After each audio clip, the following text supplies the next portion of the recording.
할렐루야, 우리 하나님께 영광의 박수 돌려드리겠습니다. 예, 할렐루야. 오늘 귀한 주일입니다. 예, 할렐루야. 오늘 아프리카에서 그 기독교 학교 운영하시면서 복음 증거하시는데 이슬람 지역에서 기독교 학교를 운영하세요. 그래서 선교사님 그 사역이 너무너무 귀하신데 오늘 아프리카 구경 가시겠습니다. 예, 그리고 이제 말씀도 전해 주실 텐데요. 예, 잠깐 그 전에 그 주일날 혹시 예고치 않게 해외 선교사님들 오시면은 또 북한 사역자들 오시면은 이제 주일 오전 예배 때 모시고 간증이나 말씀 듣는 시간 가지니까 기대를 하시고 이렇게 와주시면 사람들 많이 그 초대해 주시면은 감사하겠고요. 다음 주는 부활절인데 북한에서 이렇게 지하교회 사역하시던 사역자님 오셔서 간증 나눠주실 때 갈렙 목사님도 말씀 전해 주셔요. 그래서 그렇게 또 광고 말씀 드리고, 그리고 수요일날 금요일날 학생들 그 7개 국어로 외국어 성경 읽는 훈련을 합니다. 그런데 7개 국어가 두 가지만 잘하면 7개 국어 금방 해요. 영어 잘하고요. 그리고 한문을 잘하면은 중국어, 일본어, 한국말 다 잘하게 되고요.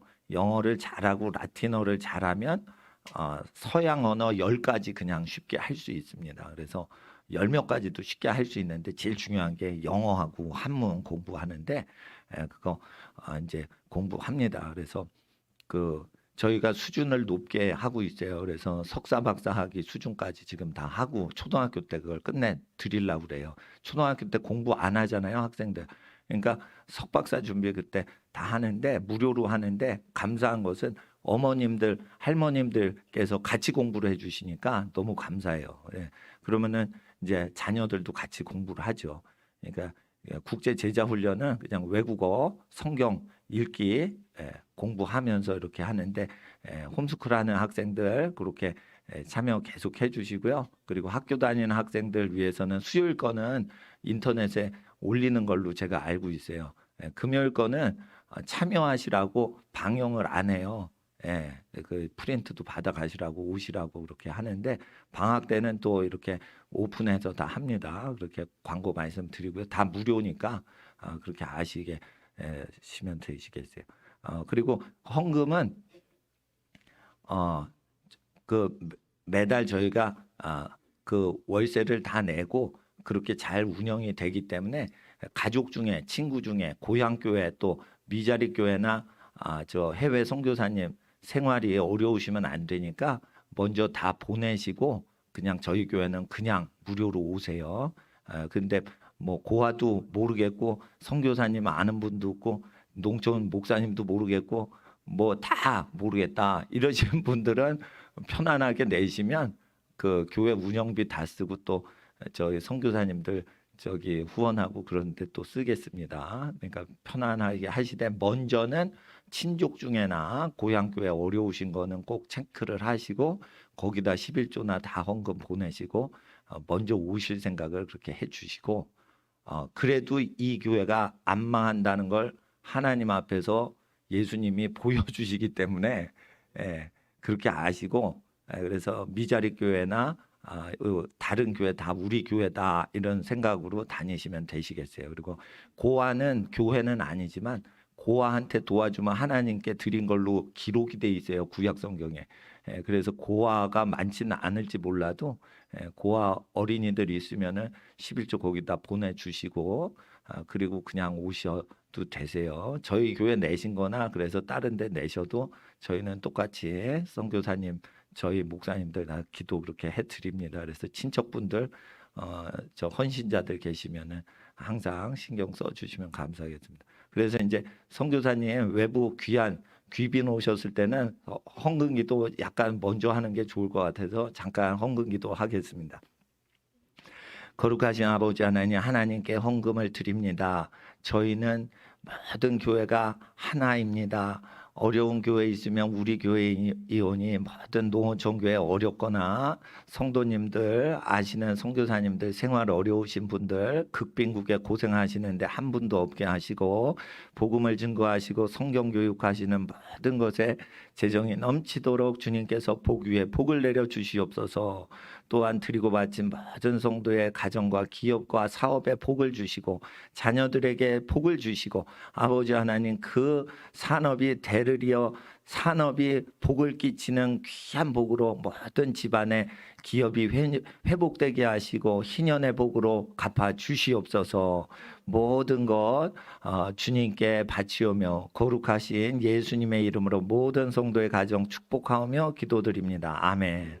오늘 아프리카 탄자니아에서 신학교에서 선교사님, 목사님들 양성하시고 또 중학교에서 어린 영혼들 이슬람 지역에서 중학생들 교육하시는 우리 김신희 선교사님 말씀과 간증 나눠주실 때 큰 환영의 박수로 맞이해 주시면 감사하겠습니다. 할렐루야. 네, 와주셔서 감사합니다. 네, 신발 그냥 신고 올라오세요.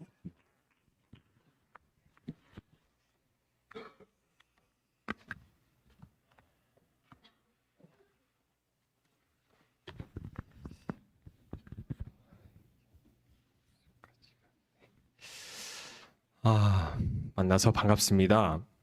탄자니아에서 온 김신열 선교사라고 합니다. 제가 영상으로만 이렇게 성도님들 뵙다가 이렇게 다시 만나는데 영상으로 볼 때마다 목사님 마이크를 이렇게 잡고 계시더라고요.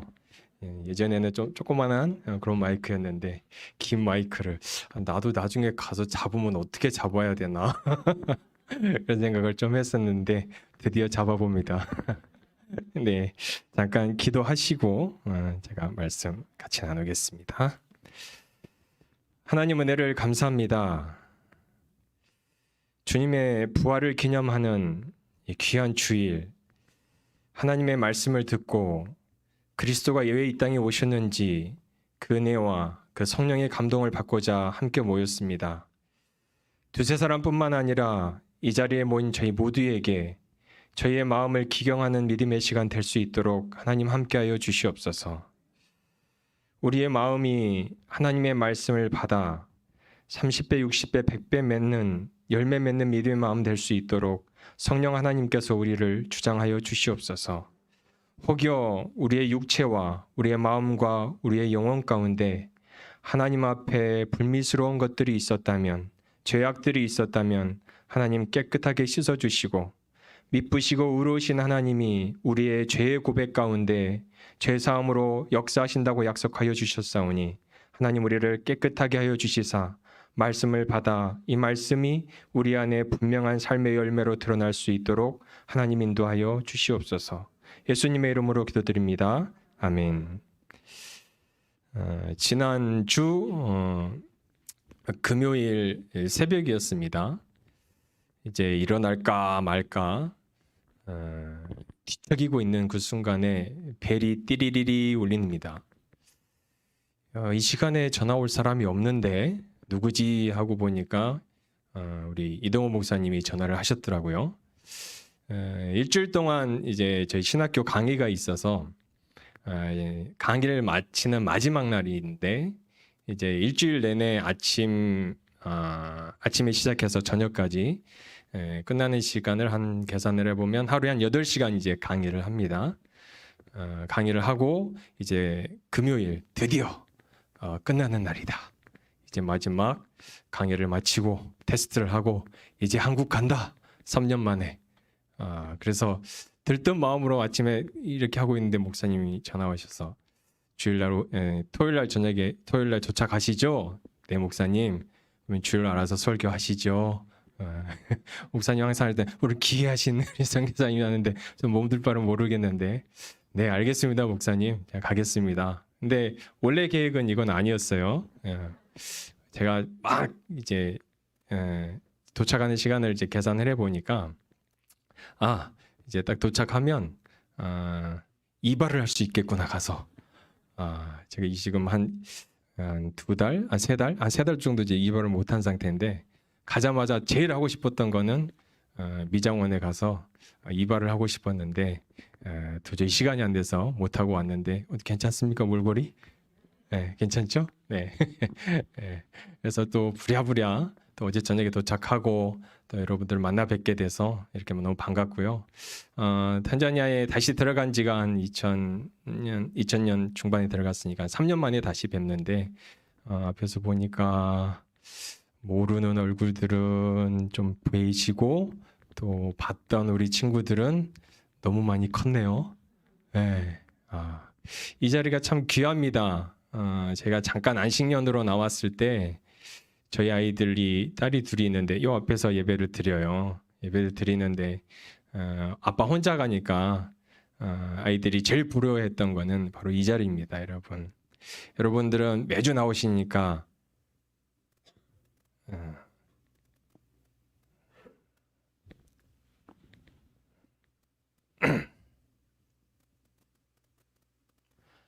매주 나오시니까 이 자리에 감동을 잘 모르시죠. 네. 밖에 나가 보면 이 자리가 얼마나 귀하고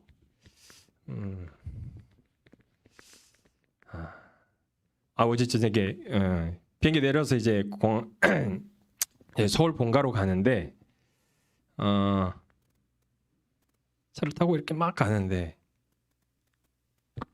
벚꽃, 개나리꽃 만개 있는 거예요. 그래서 내 조국에 왔구나, 내 나라에 왔구나. 참 반겨준다 분위기가. 그리고 온통 봐도 한글밖에 없는 겁니다. 이 기쁨 모르시죠? 온통 봐도 한글밖에 없고 저한테 말을 거는 사람마다 다 한글로 말을 겁니다. 이 은혜입니다. 할렐루야. 마찬가지로 제 나라에 왔을 때 받는 느낌이 참 반겨주네. 하나님이 참 위로해 주시네. 나 때문에 하나님이 이 시기에 맞춰서 벚꽃을 피우셨나? 개나리꽃을 이렇게 노랗게 나 때문에 피우셨나? 내 나라에 온 느낌이었다면 오늘 이렇게 딱 들어오는데 이게 분위기가 있잖아요. 영성이 있잖아요. 그래서 딱 느껴지는데 이제 집에 왔다. 우리 예배당에 딱 들어오는데 이제 집에 왔다. 이 자리에 앉아 있는 게 여러분 매주 나오시고 그다음에 수요일 금요일마다 나오셔서 이게 진주인지 잘 모르실 수 있는데 이게 진짜 감추어진 보배입니다. 아멘. 그래서 저희 아이들이 아빠 혼자 간다고 제일 아쉬워했던 게 이 자리에 못 나오는 거였는데 아마 지금도 영상으로 보고 있을 겁니다. 그래서 이 자리가 참 귀하고요.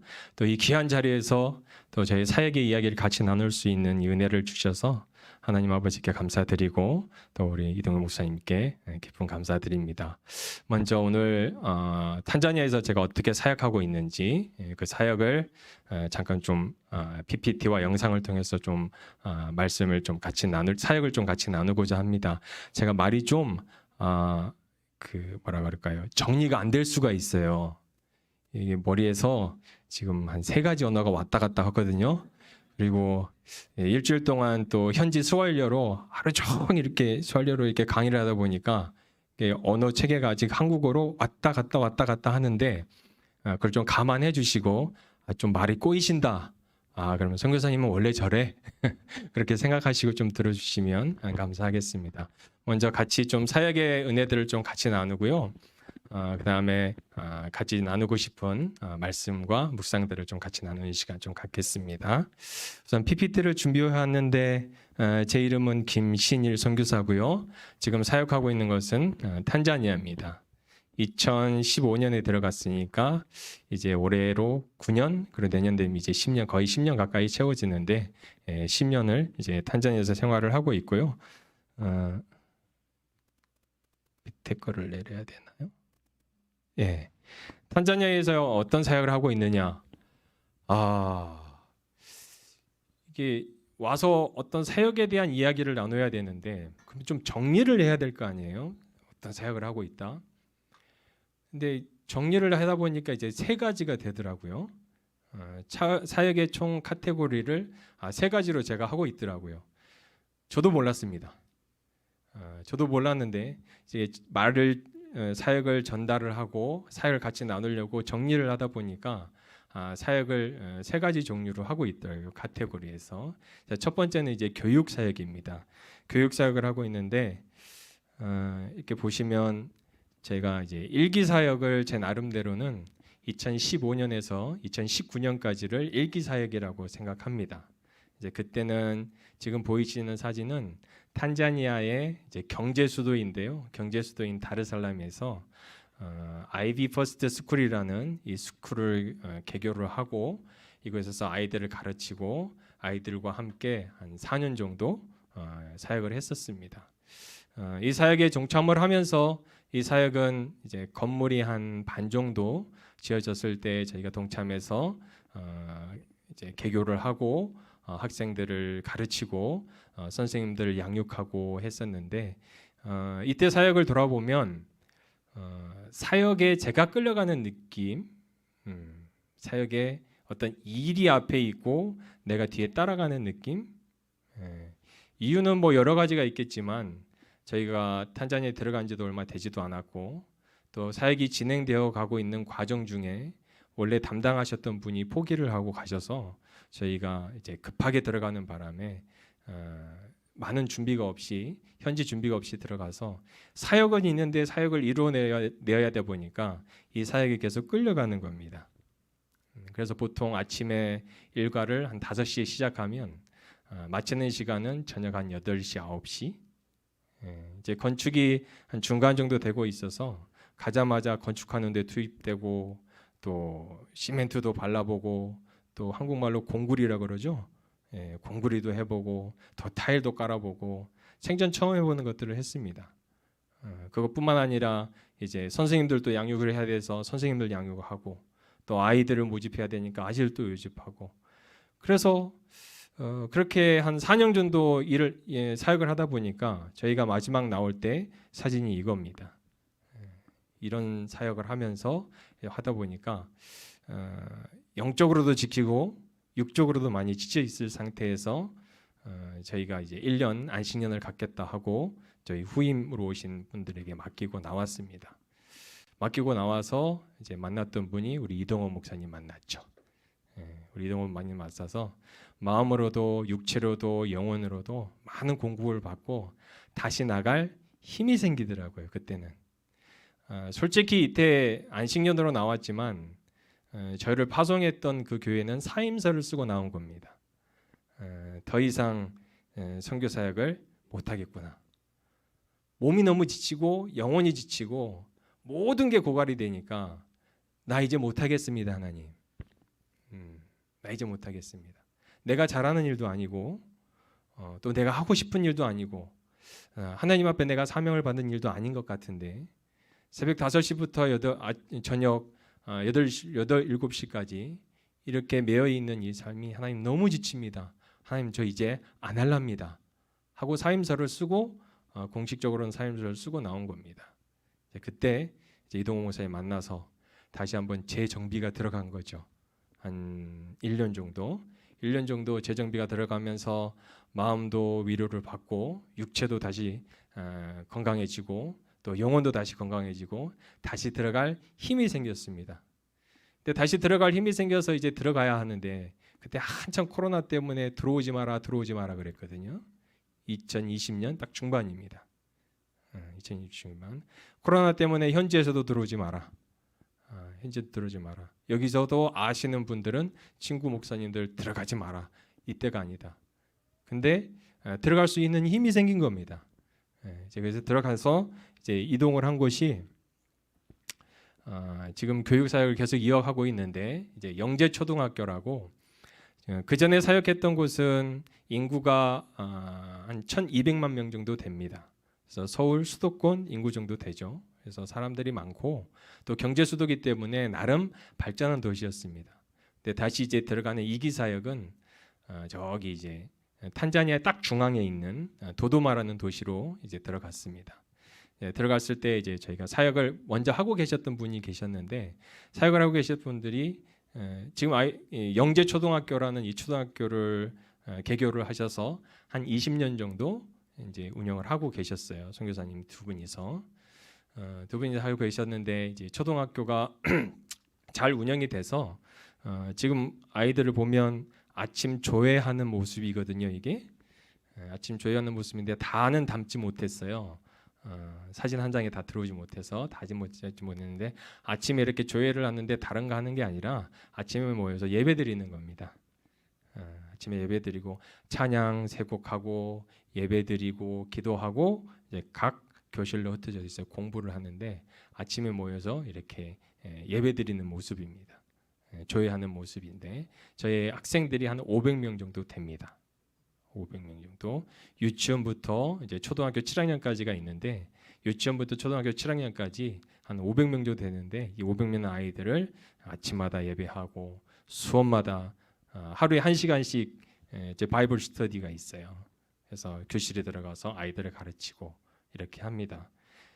제가 이제 두 분을 이렇게 사진으로 담아왔는데 제가 가기 전에 이 학교를 세우셔서 운영하고 계셨던 선교사님 두 분이세요. 나이가 있으신 분은 아버님 되시는 차영수 선교사님이시고 밑에 이제 주사반을 꽂고 계시죠. 이분이 차영미 선교사님이라는 분이십니다. 이게 두 분이서 가서 보니까 이제 두 분이서 이 학교를 이렇게 하나님 앞에 귀한 사역으로 하고 계시더라고요. 근데 이제 사진 보시면 주사반을 꽂고 계시죠. 그래서 이 도도마라는 지역이 저희가 갈 만한 이렇게 병원이 없습니다. 병원이 없어서 직접 간호학도 배우시고 의료 행위를 할 수 있는 자격증도 따셔서 직접 뭐 아프시면 주사도 놓으시고 또 약도 처방하시고 또 피 검사를 할 때는 본인 핏줄에 직접 꽂으시고 저거 보통 일 아니잖아요. 저렇게 사역을 하고 계시더라고요. 아버님하고 따님 두 분이서 이곳에 이제 제가 간 겁니다. 그래서 이 도도마라는 지역은 원래 탄자니아의 수도입니다. 탄자니아의 수도긴 한데 예전에 1962년도에 영국에서 독립을 할 때 초대 대통령이 탄자니아의 딱 중앙을 탄자니아의 수도로 정하자 하고 정한 도시가 이 도도마라는 도시예요. 근데 도도마에 가면은 아무것도 없습니다. 물이 있어야 식물이 살고 식물이 있어야 동물이 모여들고 동물이 살 수 있어야 사람이 살 수 있는 어떤 환경이 조성이 되는 거잖아요. 근데 이곳에 이제 물이 없는 곳이다 보니까 탄자니아 중앙에 있긴 하지만 행정 수도긴 하지만 그 기능을 할 수 없는 곳이죠. 물이 없으니까 도대체 사람이 살 수가 없습니다. 나무를 심어도 나무가 자라지가 않아요. 물을 줘도 밑에 그 개미들이 있죠. 사막에 사는 개미들이 다 갉아먹으니까 나무들도 살기가 참 힘든 곳입니다. 근데 힘든 곳에서 한 20여 년 두 분이서 이렇게 해오고 계셨어요. 제가 들어갈 때 이렇게 해오고 계셨고, 그래서 이제 이 학교에서 이제 초등학교에서 하고 있는 사역이 이제 아이들을 가르치고 양육하고 말씀으로 하는 사역이기도 하면서 특별히 저희 초등학교 7학년 아이들 굉장히 신경 써서 제가 가르칩니다. 이유는 이 아이들이 이제 초등학교 7학년을 마치면 전국으로 흩어져서 이제 기숙사에 있는 학교로 이제 흩어집니다. 이게 탄자니아 사회가 영국의 시스템을 받아들인 사회이기 때문에 중학교에서부터는 거의 대부분 기숙학교입니다. 그래서 이 아이들이 졸업하고 가면 전국에 있는 기숙학교에 시험을 봐서 들어가요. 초등학교에서 이제 중학교로 지나가는 진학률이 한 50% 정도 됩니다. 전국 초등학교를 따지자면. 그래서 시험을 봐서 이제 전국에 있는 학교로 들어갔는데 이제 전국 그 모의고사 시험, 우리로 말하면 뭐라 그래야 되죠? 대학교 들어가기 수능이죠, 수능. 수능이죠. 이 아이들은 이제 수능을 초등학교 때부터 치러야 되는 것이죠. 그래서 올해도 10월에 이제 이 시험에 국가고시가 있는데 이 국가고시가 있기 석 달 전에 이제 기숙사를 오픈을 해서 저희가 아이들을 기숙을 하면서 계속해서 이제 시험 준비를 합니다. 근데 저희가 이제 시험 준비를 하는 거는 이제 표면적인 이유이고 저희 아이들을 교사로 불러와서 계속 공부를 시키는 거는 이제 7학년이 졸업하고 가면 저희의 손을 떠나는 거잖아요. 더 이상 이 아이들을 저희와 같은 마음으로 양육할 수 있는 기회와 시간이 없어지는 겁니다. 그래서 이 3개월을 최선을 다해서 저희 아이들을 양육합니다. 아침 5시 반에 예배해서 1시간 예배를 드리고 그다음에 공부 쭉 했다가 저녁 6시에 다시 모여서 기도하고 찬양하고 말씀 듣고 다시 기도하고 또 공부하고 저녁 10시에는 자고. 그래서 3개월 동안 저희가 하드 트레이닝을 시켜요.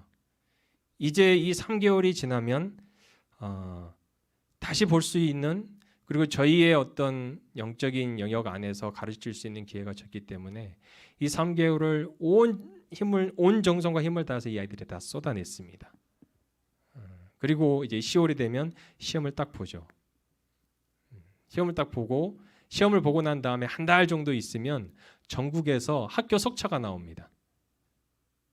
이 학교는 전국에 있는 한 초등학교가 한 15,000개 정도 되거든요. 전국에 있는 15,000개 되는 학교 중에 몇 등 하고 학교 등수가 딱 나와요. 저희 아이들이 전국 1% 안에 듭니다.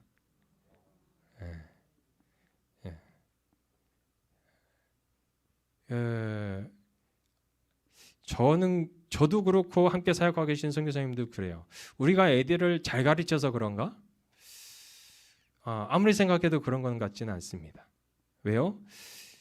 저희보다 더 환경이 좋고 저희보다 더 교육적인 환경이 더 좋은 곳이 많거든요.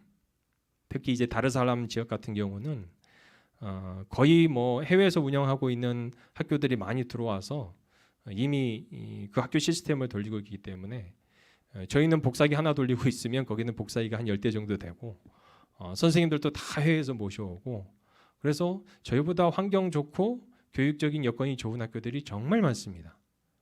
근데 저희 아이들이 시험을 보기만 하면 전국 등수에서 1% 안에 드니까 이건 도대체 무슨 힘인가? 아무리 생각해봐도 저희 힘 같지는 않아요. 저희 힘 같지는 않습니다. 하나님 앞에서 얼마나 저희가 담백하고 또한 영적으로 저희 아이들을 가르치려고 하는 어떤 그런 하나님 노력을 보시고 하나님이 좀 어여삐 여겨주신다는 느낌입니다. 어여삐 여겨주신다는 느낌. 그래서 이 아이들을 잘 양육하니까 이제 소문이 나잖아요. 주위에 소문이 나니까 어느 날은 총리실에서 연락이 옵니다. 자기 친척 아이가 그 옆에서 주위에서 하는데 이 아이 좀 받아달라고. 근데 저희가 아이들을 받을 때는 좀 거릅니다. 이제 부모님들이 신앙교육 시키는 것에 반대하는 부분들이 많이 있거든요. 특히나 이게 저희 주변에 이제 무슬림들이 많이 살기 때문에 자칫 무슬림들에게 복음을 증거하고 또 말씀을 가르치면 처음에는 좋다고 하지만 가면 갈수록 아이들이 집에서 변하는 모습이 보이잖아요. 안 부르던 찬양을 부릅니다. 집에서. 왜 그 무슬림 사람들이 웅얼거리는 찬양이 있어요. 그 무슬림의 찬양을 불러야 되는데 가면 CCM 찬양을 부르는 거예요. 가만히 있다 보니까 더 가다 보니까 그것까지는 인정을 해주는 것 같아요. 찬양을 부르는 것까지는 노래니까. 근데 이제 더 이제 강력한 저항이 들어오는 거는 애들이 집에 가서 암송을 하는 겁니다. 그러니까 아이들은 어떤 그 개념이 없으니까 학교에서 배운 거를 집에 가서 나 이거 배웠어요 하고 부모님한테 자랑을 하잖아요. 그리고 이제 유치원 아이들 같은 경우는 선생님들을 막 따라하지 않습니까? 집에 가면 이제 집에 와서 그러니까 갑자기 암송을 하기 시작을 하는 겁니다.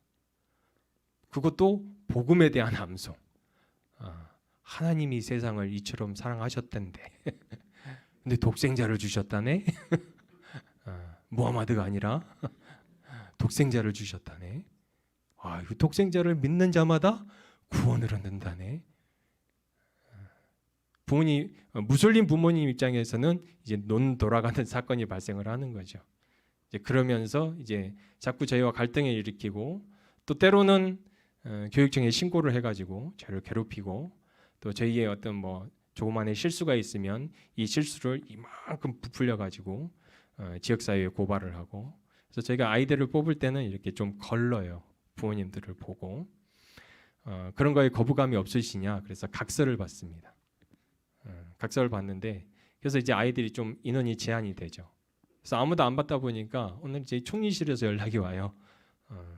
자기 아이 또는 자기 친척이 여기 가고 싶은데 저희 사무실에서 못 받는다라고 했다. 좀 제발 좀 받아줘라. 받아줬을까요? 안 받아줬을까요? 안 받아줬습니다. 안 받아줬어요. 또 어떤 경우는 이제 해외에 있다 보면은 가장 신분적으로 가장 두렵고 피하고 싶은 존재가 있는데 이게 이민국 사람들입니다. 이민국 사람들. 저희도 2년마다 한 번씩 그 선교사 비자와 거주 비자를 연장을 해야 되거든요. 그래서 혹시 이민국에 잘못 찍히면 이제 2년에 한 번씩 받아야 되는 그 비자를 못 받을 수가 있어요. 그래서 특히나 이 탄자니아 해외에 계시는 분들 많이 그러겠지만 탄자니아는 제일 만나기 싫은 사람이 이제 이민국 사람들입니다. 근데 어느 날은 또 전화가 왔어요. 이민국 국장이 전화가 온 겁니다. 이민국 국장이 전화가 왔는데 자기가 어느 지역의 국장이었다가 저희 도도마 지역으로 왔는데 자기 아이들을 이곳에 보내려고 면접을 봤는데 학교에서 안 받아주더라 이겁니다. 그래서 저희 아들 좀 받아주시죠. 반은 협박, 반은 부탁. 그래서 이제 다시 한번 물어봤죠. 혹시 교회 다니십니까? 물어봤더니 교회 다닌다 그럽니다. 그러면 교회 가셔서 목사님에게 한번 추천서 하나만 써달라고 해주십시오. 그러면 제가 받아주겠습니다. 그래서 추천서 하나 써서 가져오셨더라고요. 근데 아주 와서 말씀하시는데 아주 겸손하시고 아주 신앙으로 단단한 분이셨어요. 키가 좀 작으신데. 그래서 이민국 국장이 아이들이 이제 지금 저희가 둘이 다니고 있는데, 그래서 저희는 신분 걱정이 없습니다. 네. 뭐 2년마다 한 번씩 리뉴얼은 하긴 해야 되는데 거기에 대해서 그 전에도 없었지만 어떻게 보여지는 어떤 사건 속에서도 그렇다는 겁니다. 그래서 학교가 이렇게 신앙으로 애들을 잘 가르치고 또 더불어서 하나님이 저희를 어여뻐 하셔서 공부도 잘하니까 주위에서도 칭찬을 받고 결국은 정부에서 저희한테 너희 이렇게 교육을 시킬 거면 차라리 중학교까지 해달라. 그리고 만평을 줬어요. 네, 만평을 줘서 하다가 중단이 됐어요. 하다 보니까 이게 저희 힘으로 할 수 없는 영역을 넘어가는 것 같아서 우선 여기까지가 저희까지 해놓은 상태입니다. 그래서 아까 보여드렸던 그 얘기를 안 했구나. 그 아까 저 가기 전에 계셨던 차영수 아버님 선교사님은 작년 8월에 돌아가셨어요. 연세가 98, 70에 가셔서 벽돌부터 싸셔가지고 초등학교를 저렇게 하셨어요. 초등학교 하셔서 98이 되셔서 작년 8월에 이제 소천하셨습니다. 소천하실 때 제가 마지막 임종 예배 드리면서 머리에 손을 얹고 손을 꽉 잡고 이제 마지막 임종 하실 때 모습이 어떠셨냐면 이제 숨이 이제 가빠지시는 거예요.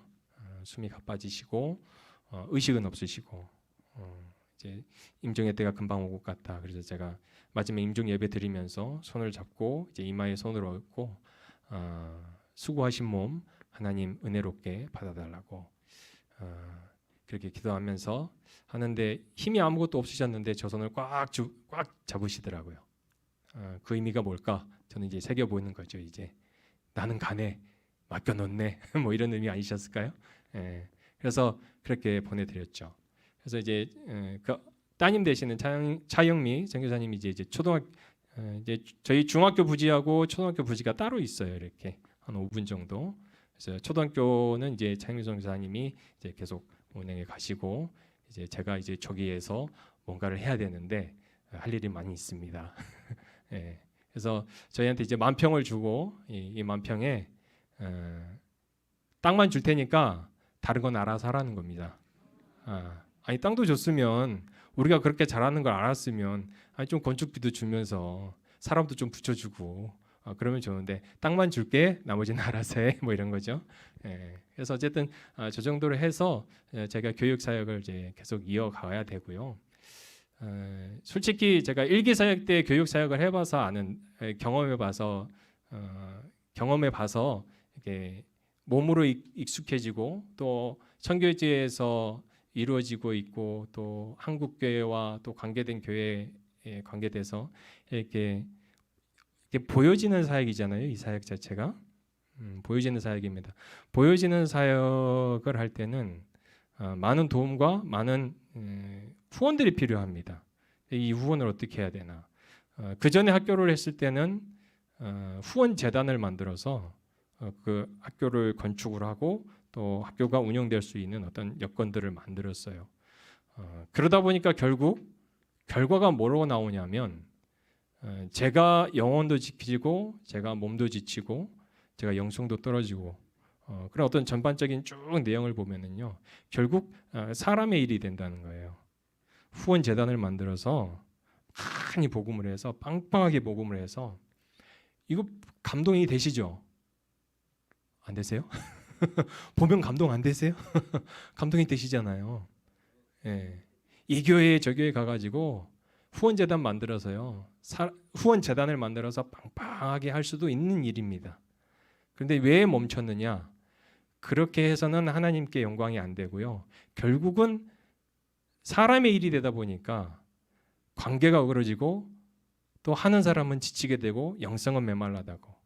그래서 이걸 하면서 작정한 게 있습니다. 하나님, 첫 번째 사역에서 제가 실수한 게 있으니까 두 번째 사역은 절대 저 실수 안 합니다. 하나님.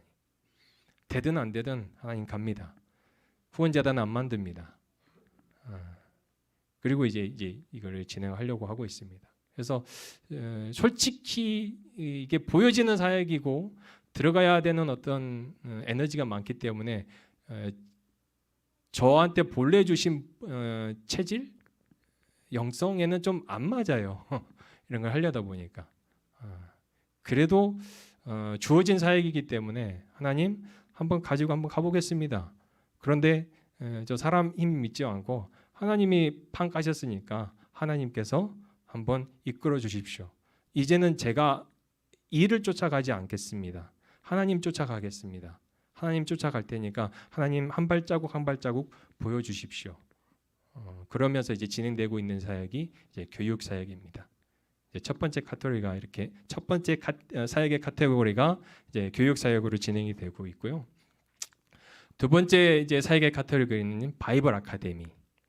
두 번째하고 세 번째는 하면서 너무 즐겁습니다. 첫 번째는 솔직히 지칠 때가 많거든요. 질 때가 많은데 두 번째, 세 번째 사역은 할 때마다 제가 힘이 나서 합니다. 바이블 아카데미 사역인데 이제 저희 현지 목사님들을 재교육을 해야 되거든요. 왜 그러냐면 현지 목사님들이 목사 안수를 받긴 했지만 대부분 초등학교 졸업생들이 많으세요. 초등학교 졸업생들이 많아서 이 나라가 영어를 쓰는 나라긴 하지만 대부분의 국민들은 현지어인지 스와힐리어를 쓰기 때문에 영어로 된 자료를 갖다 줘도 이 자료를 해석할 수도 없고 이해할 수도 없고. 근데 현지 목사님들 개개인은 참 영성이 아주 뛰어나십니다. 기도 열심히 하시고 말씀 열심히 보시고. 그런데 이 목사님들을 양육하기 위해서는 약간의 보조 자료가 필요해요.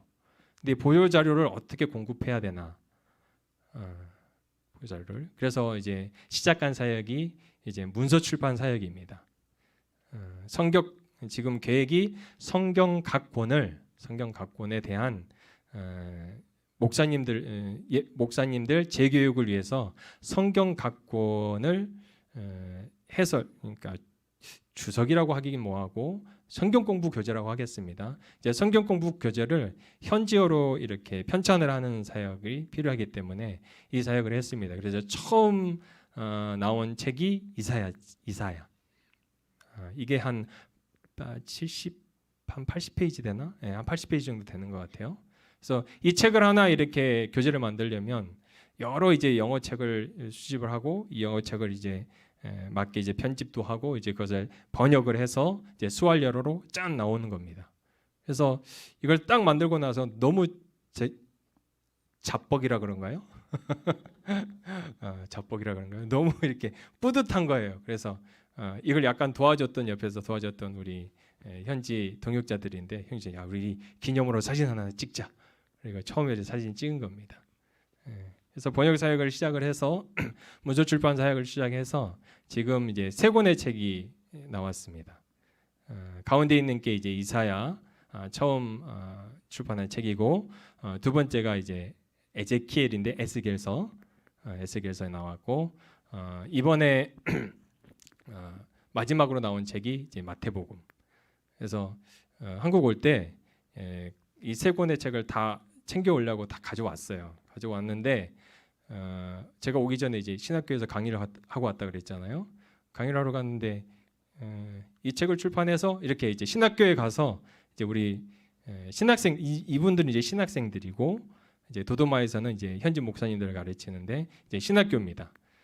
신학교에 가면 이제 한 50명 정도 되는 우리 전도사님들이 계세요. 이 전도사님들을 제가 이제 출퇴근을 할 수 없으니까 한번 강의를 하러 가면 이제 일주일 내내 한 8시간씩 이제 일주일 내내 강의를 하고 금요일 날 딱 마치는 거예요. 그래서 이번에 아주 여러분 보시는 왼쪽 사진일까요? 큰 사진은 지난번에 했었던 에스겔서하고 기념사진 한번 딱 찍고 조그만한 사진은 아주 따끈따끈한 사진입니다. 금요일 사진을 찍었어요. 이렇게 금요일 사진을 야 우리 마치면서 하나 찍자 그래서 딱 찍었어요. 그래서 마태복음을 끝내고 이렇게 여기 와서 여러분들에게 이제 간증과 은혜를 같이 나누고 있습니다.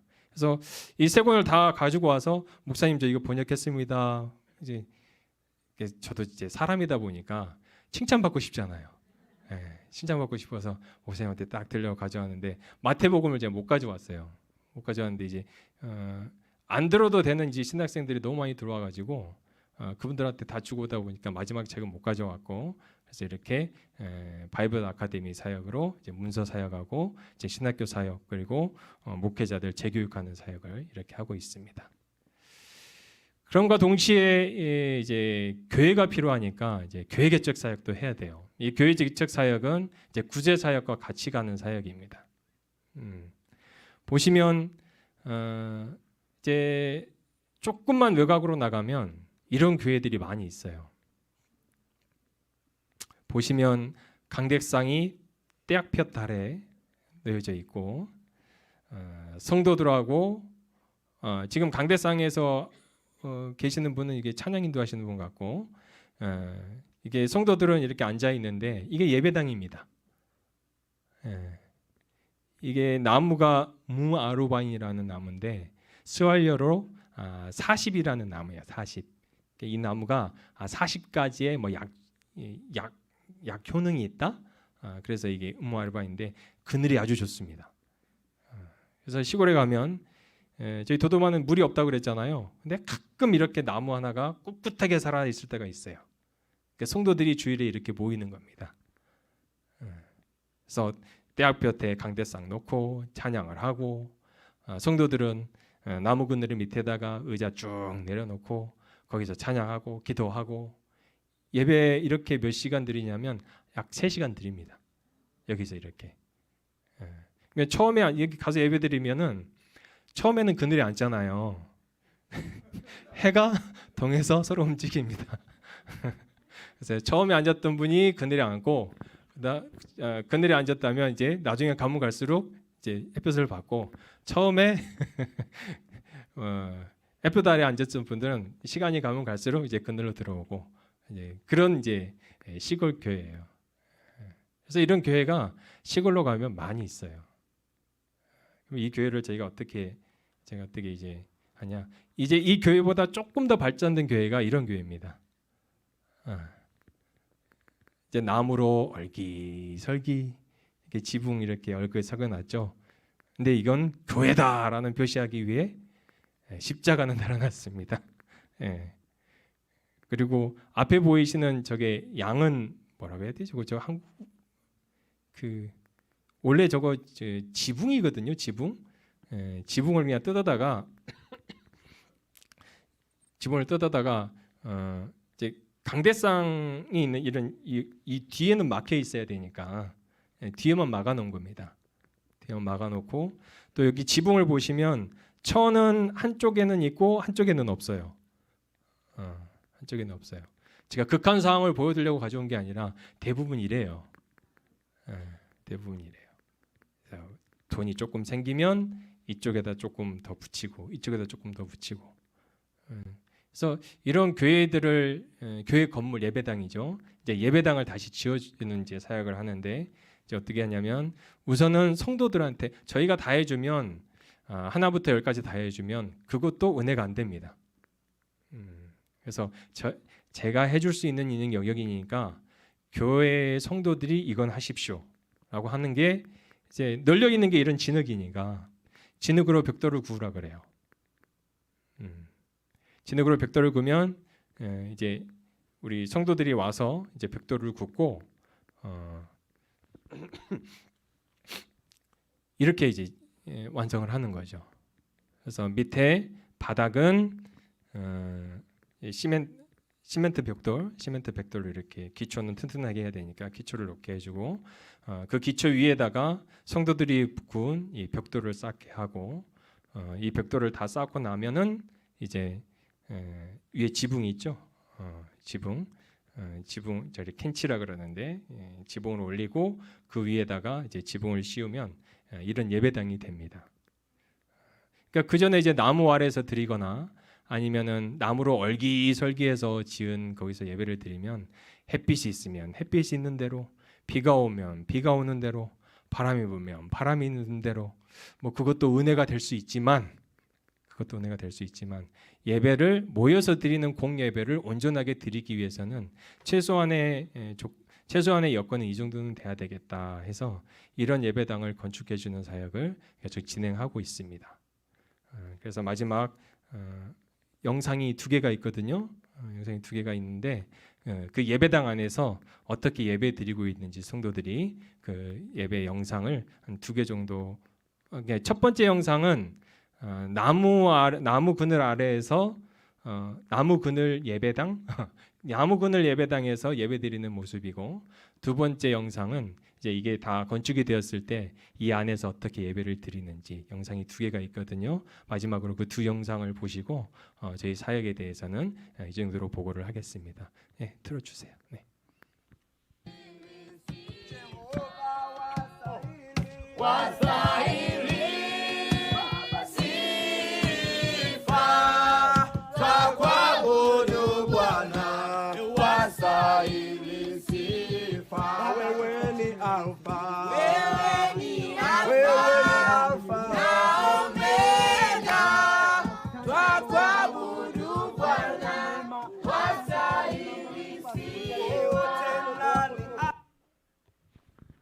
이게 나무 그늘 예배당 예배이고요.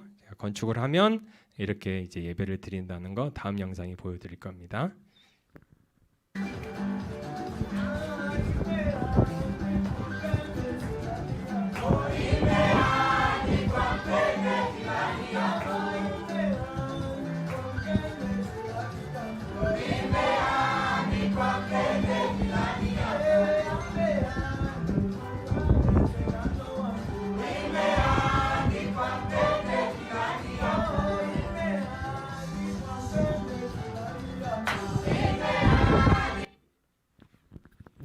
이렇게 예배를 드립니다. 훨씬 낫죠? 나무 그늘 예배당보다는 훨씬 낫죠?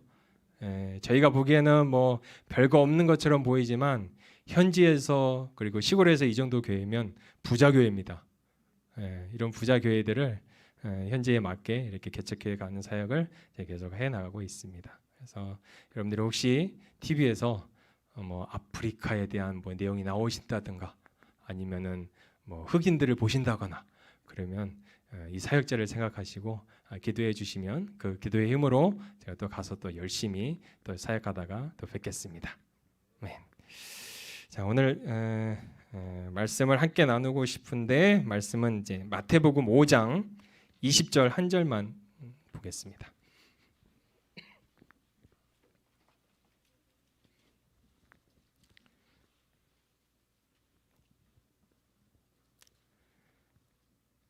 마태복음 5장 20절 한 절이니까 우리 한 목소리로 같이 읽겠습니다. 시작. 내가 너희에게 이르노니 너희 의가 서기관과 바리새인보다 더 낫지 못하면 결코 천국에 들어가지 못하리라. 아멘. 제가 보지는 못했습니다. 보지는 못했는데 요즘 뭐 한국에서 좀 문제가 되고 있는 이단들이 있나 봐요. 예, 뭐 어떤 넷플릭스에서 뭔가를 만들어서 이단들을 고발하는 내용들을 만들어서 이단의 문제가 한국 교회와 한국 사회에 이슈가 됐다는 얘기를 들었습니다. 특히 그 JMS 정명석, 정명석 그분이 아주 큰 이슈라고 제가 들었고 또 뉴스도 제가 좀 본 것 같은데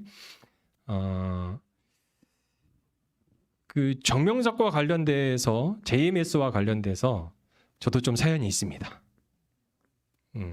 저 사연이 있는데 이제 대학교 이제 입학을 하려고 면접을 보러 갔잖아요. 면접을 보러 가서 이제 면접을 대기하고 있는데 앞에 동아리방이 쭉 있는 거예요.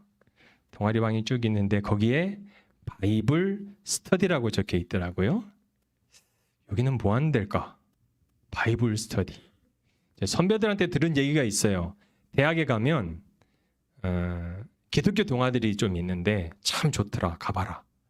CCC, 내비게이터, IVP인가 IVF 그런 데가 있다. 한번 가봐라. 그러면 그 신앙의 선배들하고 대학 생활을 아주 즐겁게 할 수 있단다. 저희 선배들한테 들은 얘기예요.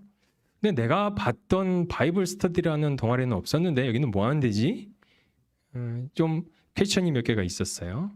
근데 바이블 스터디 말만 들으면 문자만 보면 여기 가면 말씀을 진짜 제대로 배울 수 있나 보구나. 선배들한테 들었던 내용은 동아리에 들어가면 신앙의 선배들하고 신앙생활을 통해 대학생활을 즐겁게 할 수 있다. 이거였거든요. 근데 바이블 스터디라는 문자가 주는 의미는 여기에 가면 성경 제대로 배울 수 있나 보다. 그래서 이 대학 들어가면 저기 한번 들어가 봐야지. 그래서 그런 어떤 작정을 하고 이제 면접을 보고 그 대학에 이제 합격을 했어요. 합격을 딱 했어요. 했는데 바로는 가지 않았습니다. 내가 이제까지 수능과 대학 입시를 위해 어떻게 달려왔는데 적어도 한 학기는 좀 놀아야 되지 않을까? 그래서 한 학기는 정말 신나게 놀았습니다. 어떻게 놀았냐면 이제 지방에서 오는 친구들이 많이 있잖아요. 지방에서 이제 기숙사에 가면 이제 그런 친구들이 많이 있어요. 이 친구들이 이제 자기 집에 갔다 오면 뭐를 잡아오냐면 자기 지방의 특산물을 잡아옵니다. 잡아왔다는 거는 생물로 가져온다는 거예요. 이 생물 중에는 개구리도 있습니다. 식용개구리. 식용개구리를 이렇게 잡아가지고 기숙사에서 원래 그게 안 되는데 뭐 원래 번호하고 기름 사와가지고 튀겨 먹고 어쨌든 1학기를 아주 신나게 보냈어요. 그렇게 보내고 이제는 안 되겠다. 내가 신앙을 다시 찾아야지. 신앙의 열정을 찾아야지. 그리고 갔던 곳이 그 바이블 스터디 그 동아리입니다. 동아리 가서 딱 이제 어떤 선배가 한 명 앉아 계시더라고요. 그래서 나 이 동아리 들어오고 싶어서 들어왔다. 대부분 이제 동아리를 선택할 때는 학기 초에 이제 선택을 하는데 저는 2학기에 시작하고 갔으니까 좀 의아했나 봐요. 의아했나 봐요. 그래서 반겨주시더라고요. 반겨주셔서 이렇게 성경 공부를 이제 시작을 했죠. 이제 성경 공부를 한 2-3주 지나니까 뭔가 좀 이상한데 이제 2-3주 지날 때까지 이제 하루의 일과를 그 선배랑 이제 같이 시작을 하는 겁니다. 아침에 큐티하고 묵상하고 학교 갔다가 다시 모여서 기도하고 성경 공부하고 또 저녁에는 운동하고 또 주말에 토요일마다 모여서 조기 축구를 하더라고요. 거기는 축구를 하고 그런데 이제 그렇게 이제 열심히 진짜 열심히 삽니다. 거기에 있는 동아리 이 선배들, 동기들은 거의 없었고 선배들이었죠. 정말 열심히 삽니다. 어찌 그렇게 기도를 열심히 하고 어찌 그렇게 성경을 열심히 공부하는지 정말 열심히 특심이에요. 열심히 특심입니다. 근데 2, 3주가 지났을까요? 뭔가 좀 이상한 겁니다. 느낌이 이상한데 점검은 한번 해봐야 되겠다. 교회 가서 목사님한테 한번 여쭤봐야지. 이제 그러고 있을 찰나에 이제 저기 지방에 그때 이제 충주 체육관에 우리 전국에 있는 동아리들이 다 모여서 세미나를 한다는 거예요. 그래서 충주 체육관으로 가자 그러는 겁니다. 그래요? 그럼 가죠. 갔더니 거기에 나와서 이제 설교를 하시는 분이 나와서 마이크를 잡고 막 하는데 결국은 그때 제가 받았던 메시지는 마이크를 잡고 있는 저분이 자기가 메시아라고 얘기하는 거구나. 그래서 다시 교회를 가서 확인을 했죠. 목사님, 제가 이런 동아리에 들어갔는데 이런 사람이 나와서 설교를 하는데 이런 얘기를 하는 거예요, 목사님. 이거 뭡니까? 그랬더니 목사님이 저를 꾸짖으시더라고요. 그런 데를 왜 갔냐고. 알고 봤더니 거기가 정명석이에요. JMS. 잘 보세요. 저도 그렇지만 그 당시에 그 자리에 있었던 그 동아리에서 봤던 그 동아리 사람들은 정말 열심히 특심입니다.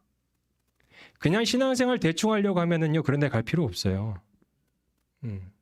12년 동안 열심히 공부했으니까 남자 같으면은 군대 가기 전까지 좀 놀자. 여자들 같은 경우는 1, 2학년 때 연애도 하자. 어디 신앙생활 고민을 합니까? 어디 하나님에 대해서 고민을 합니까? 그런 게 없죠. 그런데 그런 동아리에 가서 그런 활동을 한다는 자체는 신앙적인 열심이 특심이라는 겁니다. 저도 그랬지만 그 자리에 있었던 제가 봤던 그 모든 사람들이 정말 열심히 살아요. 교회에서 봤던 저희 동기들, 저희 선배들 비할 때 못합니다. 정말 열심히 삽니다. 열심히 특심이에요. 열심히 특심입니다. 그래서 어떤 그 영상으로 잠깐 올라온 걸 봤는데 어떻게 저런 사람이 메시아라고 믿고 따라갈 수가 있지? 저기에 있는 뭐 수만 명의 사람들은 도대체 이성이 있는 거야 없는 거야 라고 생각을 하잖아요. 이성이 조금만 있으면 저거 딱 봐도 가짜인데. 그런데 그 안에 있는 사람들은 정말 열심히 특심이에요. 그 열심히 특심이면서 그 안으로 들어간 이유가 뭐냐면 기존 교회가 이 열심과 특심을 못 채워준다는 겁니다. 그래서 그런데 가가지고 기웃기웃하면서 뭔가 본인이 채우고 싶은 어떤 신앙의 단계, 신앙의 경지를 올라가려고 하는 특심이 있는 사람들이라는 거예요. 제 안에도 그런 열심과 특심이 있었으니까 그런 데를 갔겠죠. 그래도 혹시 모르겠습니다. 아직 그 JMS가 교족부를 정리 안 했으면 제 이름이 거기 있을지도 모르겠어요. 지워야 되는데. 난 전통 교육을 다 했는데. 그렇습니다. 그래서 열심히 특심이 있는 거예요. 그래서 기존 교회가 이 열심과 특심을 못 채워주니까 그런 데 가서 기웃기웃하는 겁니다. 사람 쫓아서.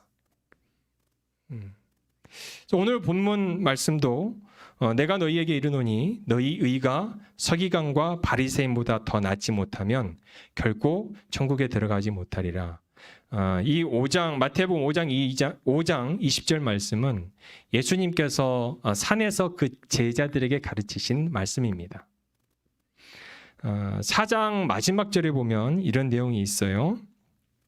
예수님께서 이제 사역을 시작하시면서 갈릴리 지방을 두루 다니시면서 메시아 되신 예수님이 하늘로부터 가지고 오신 권세로 여러 병자들과 중풍병자들, 간질자들, 그리고 귀신 들린 자들을 다 고칩니다. 그래서 마지막 결론이 4장 마지막 절이 갈릴리와 데가볼리와 예루살렘과 유대와 요단강 건너편에서 수많은 무리가 따르더라. 예수님이 하시는 기적을 보면서 수많은 사람들이 따르는 겁니다. 수많은 사람들이. 그런데 예수님은 그 수많은 사람들에게는 관심이 별로 없으셨던 것 같아요. 그래서 5장 1절은 예수께서 무리를 보시고 산에 올라가 앉으시니 제자들이 나온지라. 특별히 예수님께서 제자들만 부르셔서 특별하게 가르치시는 장이 저희가 알고 있는 이 산상수훈이라는 장이에요. 마태복음 5장에서 7장까지. 이 산상수훈이 얼마나 중요한지 우리가 잘 깨달으셔야 됩니다. 우리 안에 열심이 있잖아요. 우리 안에 영적인 성장을 바라는 열심과 특심이 있잖아요. 이 열심과 특심을 열심과 특심이 있는 하나님의 백성 그리고 예수님의 제자들이요. 계속해서 읽고 계속해서 묵상해야 되는 장이 마태복음 5장, 6장, 7장입니다. 예수님의 사역은 여러 가지 사역이 있지만 결국 사역을 구분해 보면은요. 그냥 선포하시는 사역이 있어요. 대중들에게. 그래서 예수님이 첫 메시아 사역으로서 첫 메시지가 회개하라 천국이 가까이 왔다잖아요. 이것은 선포입니다. 믿든 믿지 않든 대중들에게 사람들에게 하늘의 메시지를 하늘의 복음을 선포하시는 사역이에요.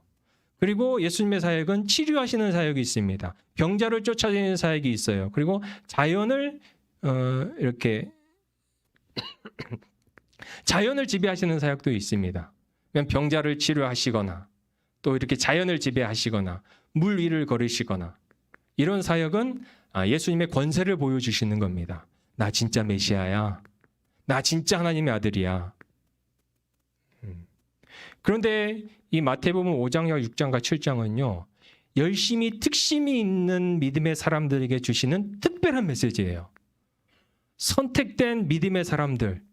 하나님 나 진짜 하나님 제대로 믿고 싶어요.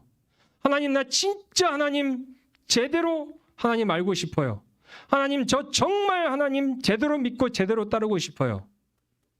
이런 사람들에게 이런 믿음의 사람들에게 주시는 특별한 메시지입니다.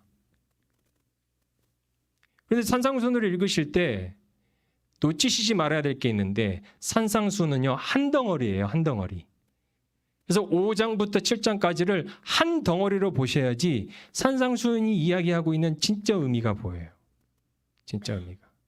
오늘 말씀만 딱 놓고 보면 5장 20절 말씀만 딱 놓고 보면 너희 의가 서기관과 바리새인보다 더 낫지 못하면 천국에 들어가지 못하리라.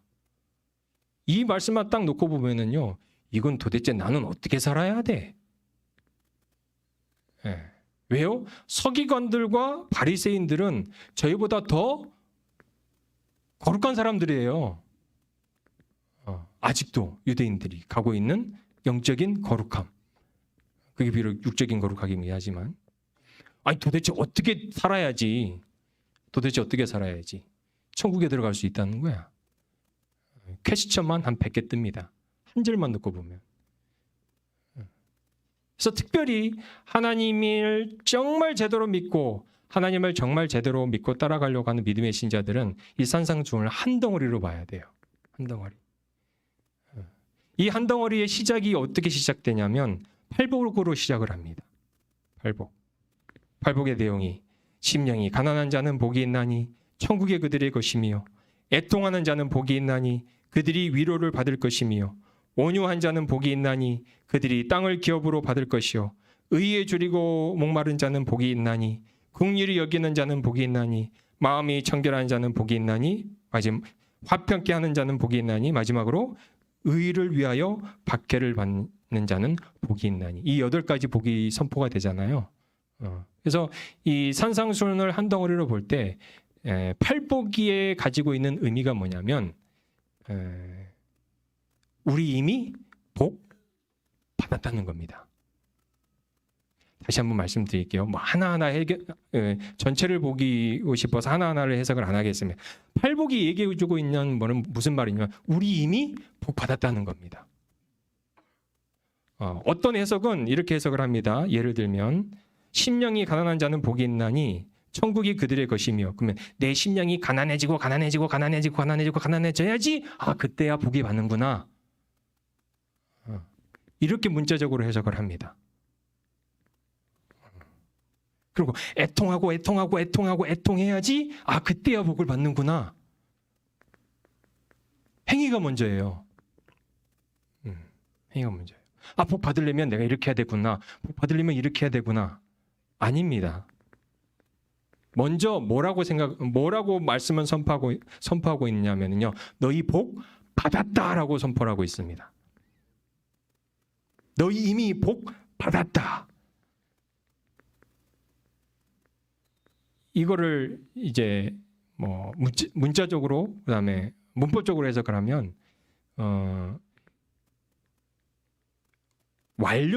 완료태예요. 완료태. 수동 완료태.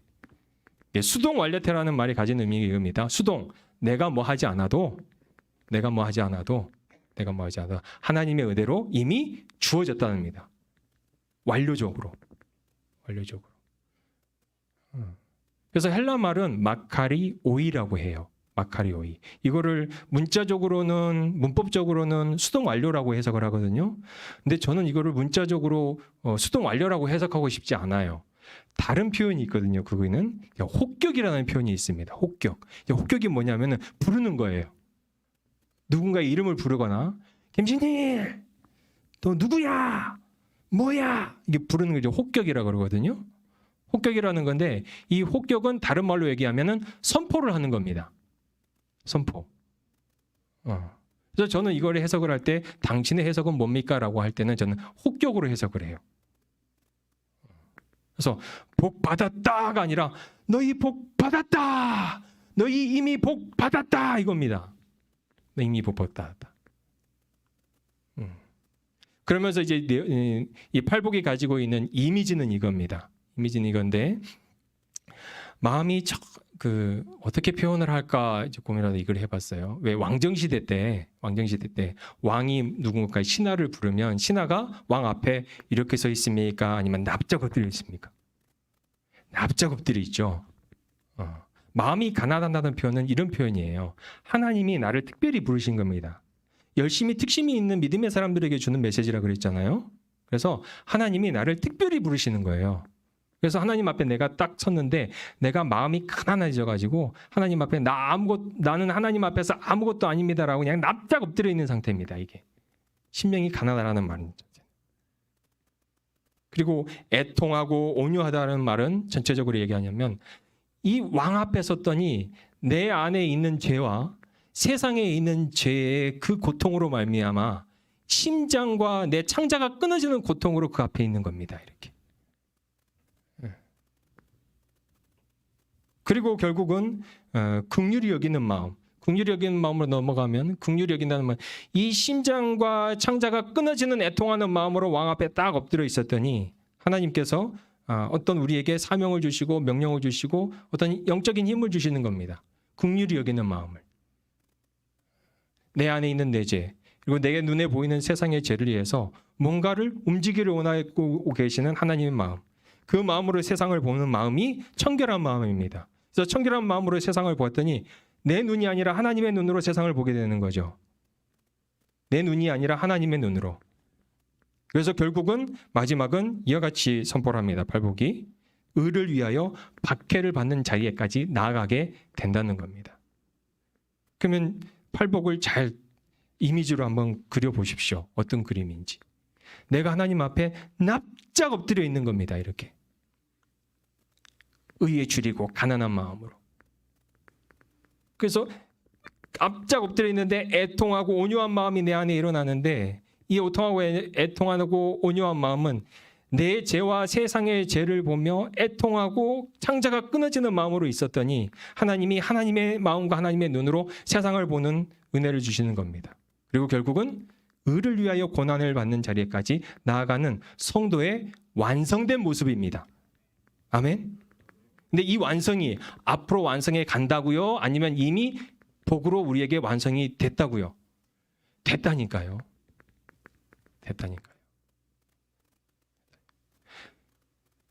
저도 저를 보고 또 우리 성도님도 그렇게 느끼실지 모르겠지만 나는 아직인 것 같은데요. 저는 아직 애통하는 부분에서는 아직 안 됐는데요. 나는 의를 위하여 박해받는 거 하나도 없는데요. 나는 내 죄를 봐도 세상의 죄를 봐도 좀 애통하는 마음, 창자가 끊어지는 마음, 좀 없는데요. 저 하나님이 아직 부족합니다. 이것도 죄입니다. 하나님이 선포하셨으면, 하나님이 열심히 특심이 있는 믿음의 자녀들에게 주시는 특별한 선물이 팔복이라면, 하나님께서 선포하셨다면, 너희 복 받았다, 이미 너희가 복 받았다라고 선포하셨으면 아멘하고 받아들이면 되는 겁니다. 하나님, 나 아직인데요. 아버지, 나 아직이 부족한데요. 이건 겸손이 아니라 뭐라고요? 죄라니까요. 하나님 앞에서. 심령이 가난해져야 된다며요. 심령이 가난해진다는 것은 왕 앞에 서서 나는 아무것도 아니라는 거예요. 왕이 하는 게 절대적으로 옳고 나는 아무것도 아니라는 겁니다. 내 안에 무슨 의심이 일어나든, 내 육체가 어떻게 죄로 망가지든 하나님이 이미 선포하신 이 팔복은 우리 안에 이미 완성되었습니다. 할렐루야. 예. 우리가 어떤 용감한 군인을 보면 이 군인 참 기계가 높네 그러잖아요. 기계가 있네. 어떤 전쟁으로 뭔가를 쫙 뚫고 나가야 되는데 본인이 가지고 있는 군사력은 작고 적의 군대는 많고 이걸 탁 뚫고 나갈 때 결국은 승리해가지고 딱 승리했다. 이 장군 참 기계가 높네 이러잖아요. 우리가 이와 같이 신앙의 기계가 있어야 됩니다. 하나님이 완성됐다 그러면 하나님 아멘 완성된 겁니다. 내 안에 이거 있습니다. 이런 신앙의 기계가 있어야 된다는 거예요. 팔복이 결국은 얘기하고자 하는 게 이겁니다. 내가 너에게 8가지 복이 있는데 8가지 복을 신이라 내가 너에게 다 줬다 그러면 아멘 할렐루야 하나님 나한테 다 있습니다. 이 신앙의 기계가 있어야지 신앙인의 삶을 살 수 있는 거예요. 영적인 전쟁에서 승리할 수 있는 겁니다. 이 기계가 없잖아요. 어떤 영적인 전쟁이 있어도 다 패합니다. 조금만 문제가 있으면 내가 나 의회 줄이고 목마른까지도 않았는데 내가 이 정도 안 됐으니까 이 정도는 나 못 이겨내. 이게 아니라는 거예요. 하나님의 선포면 완성입니다. 우리 안에 주신 이 팔복이 우리 안에 다 완성되었습니다. 그래서 첫 번째 이 팔복을 통해서 우리가 가져야 될 신앙인으로서 가져야 될 건 우리는 신앙인의 기계가 있어야 돼요. 기계가. 저는 이 신앙인의 기계를 생각할 때마다 생각나는 인물이 2인물이 있습니다. 한 인물은 성경이고 한 인물은 역사의 인물이에요. 첫째 인물은 성경의 인물. 신앙의 기계가 있었던 인물 다윗입니다. 골리앗 앞에 다윗을 한번 생각해 보십시오.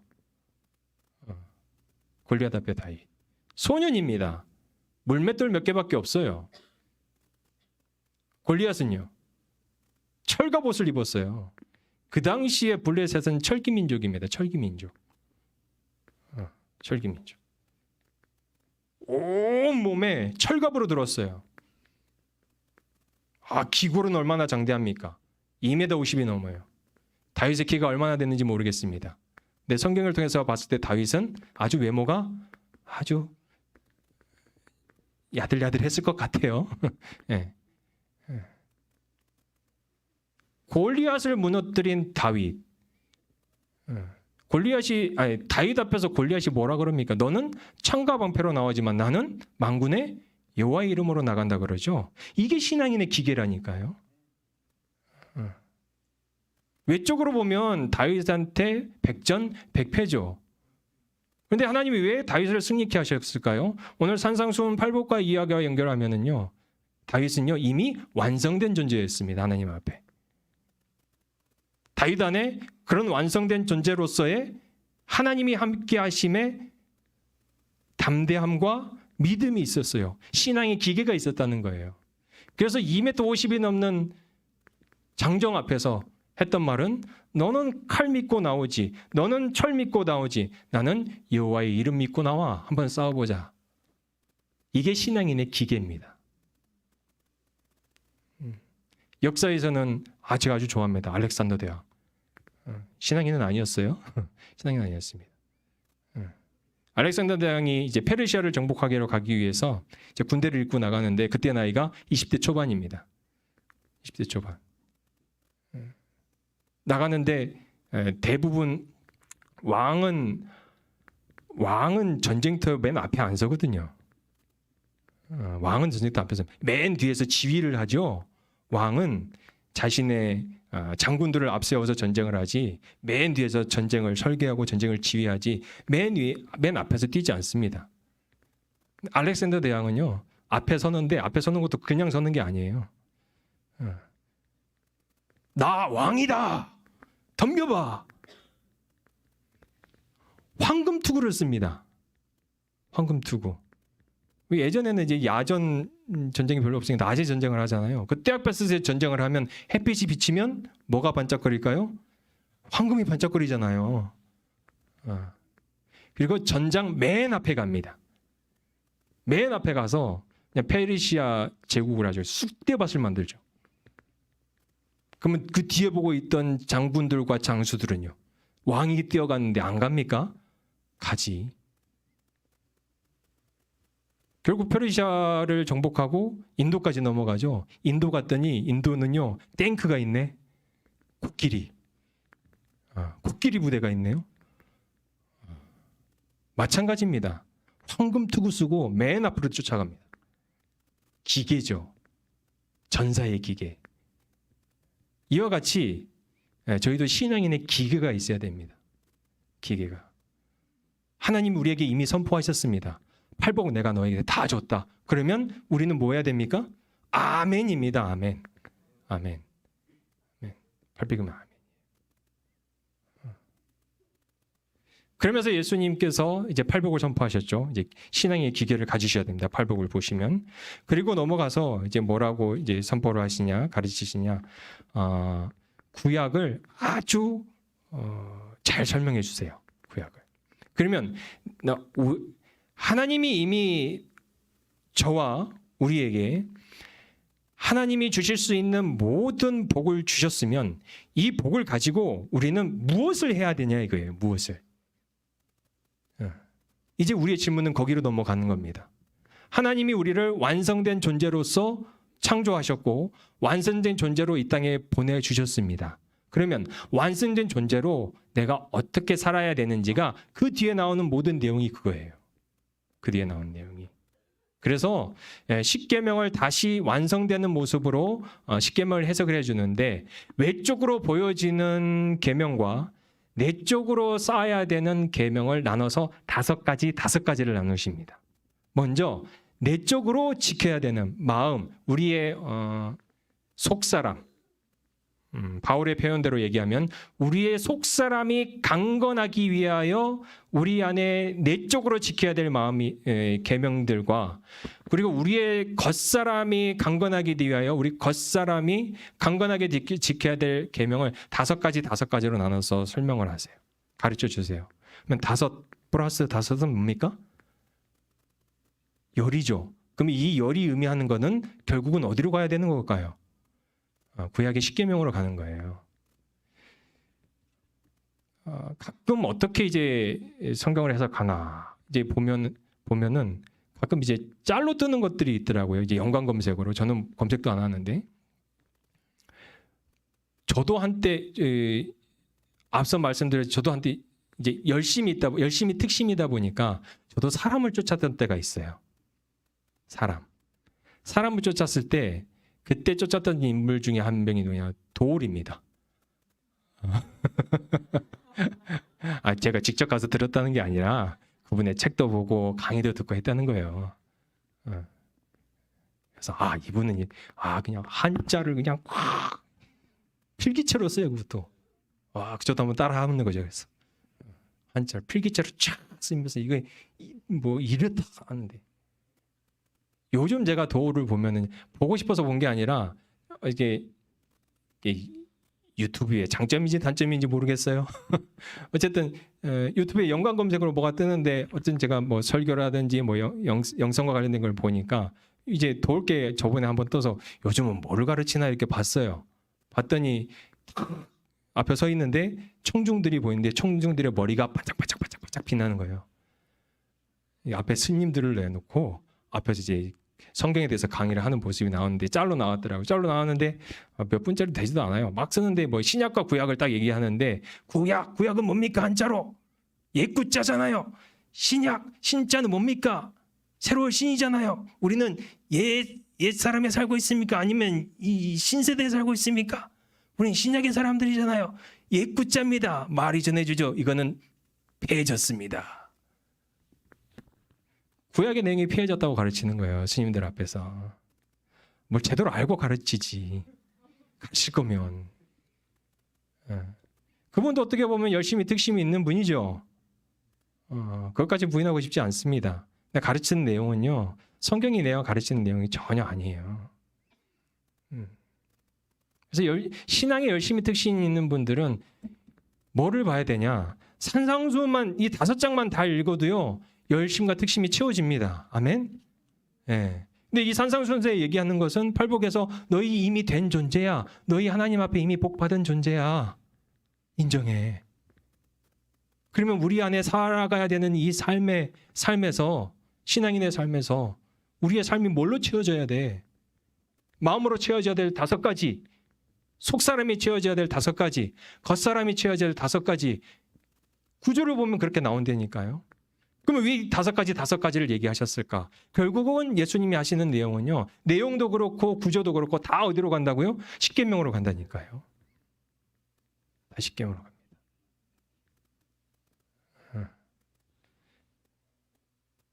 구조 한번 볼까요, 그러면? 네. 그래서 구조를 보면은 5장 21절에서 그냥 쭉 제가 빨리 가겠습니다. 그냥 저만 따라오세요. 그래서 살인하지 말라. 근데 살인하지 말라고 한 것은 십계명에 있는 내용이죠. 근데 이 십계명에 있는데 살인은 너희가 잘못 알고 있어. 살인을 육체로 하는 살인만 살인인 줄 알지? 아니야. 마음으로 하는 살인도 살인이다라고 말씀하세요.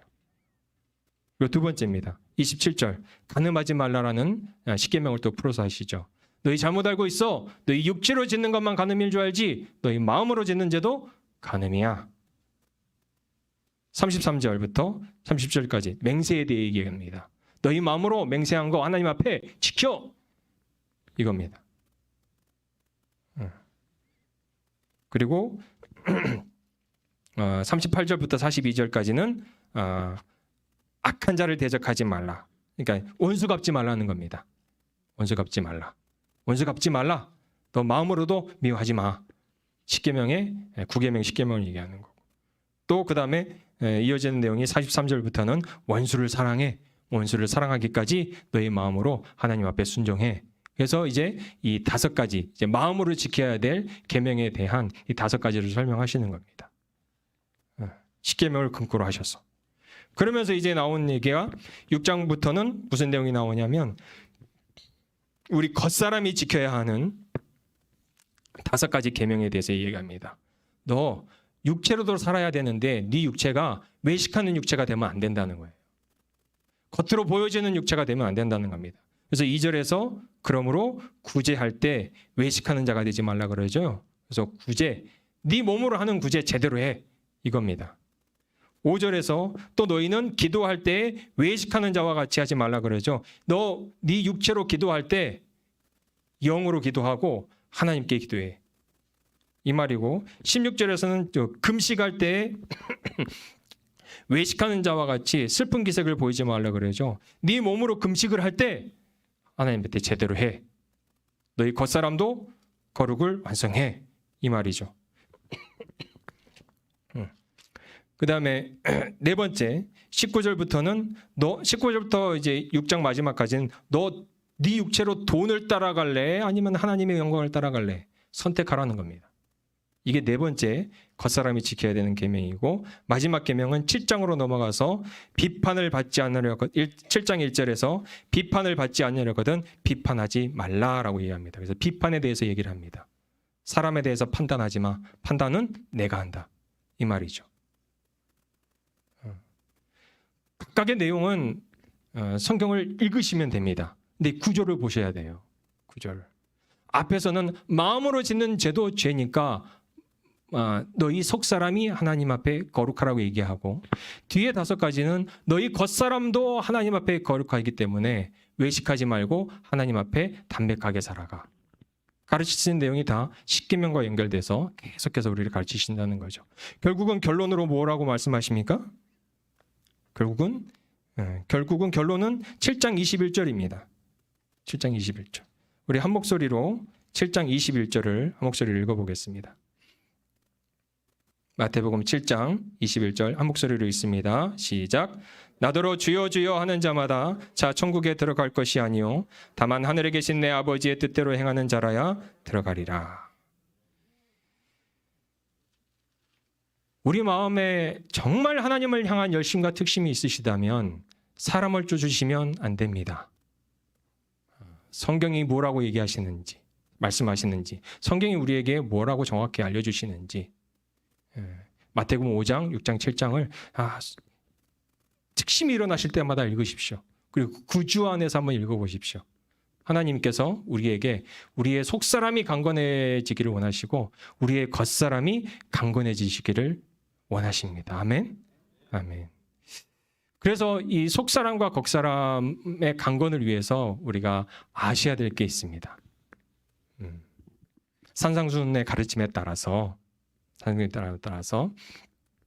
우리의 속사람과 우리의 겉사람이 강건해지기 위해서 우리가 아셔야 될 게 있는데 그거는 우리의 속사람을 먼저 우리가 트레이닝을 시킬 수 있을까요? 아니면은 겉사람을 먼저 트레이닝을 시켜야 될까? 이겁니다.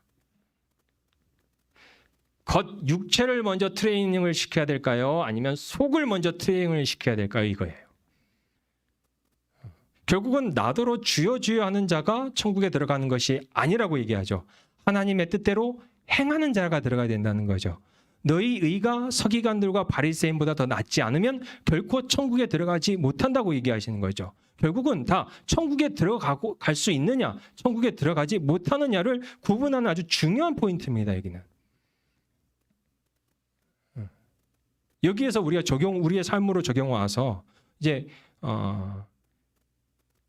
우리의 겉사람과 우리의 속사람이 있는데 우리의 겉사람과 속사람이 강건해지기 위해서 우리가 이 땅에서 수고하고 노력해야 되는 게 있는데 그것은 바로 우리의 겉사람을 훈련을 시키셔야 돼요. 우리의 겉사람을 훈련을 시키잖아요. 그러면 속사람은 따라옵니다.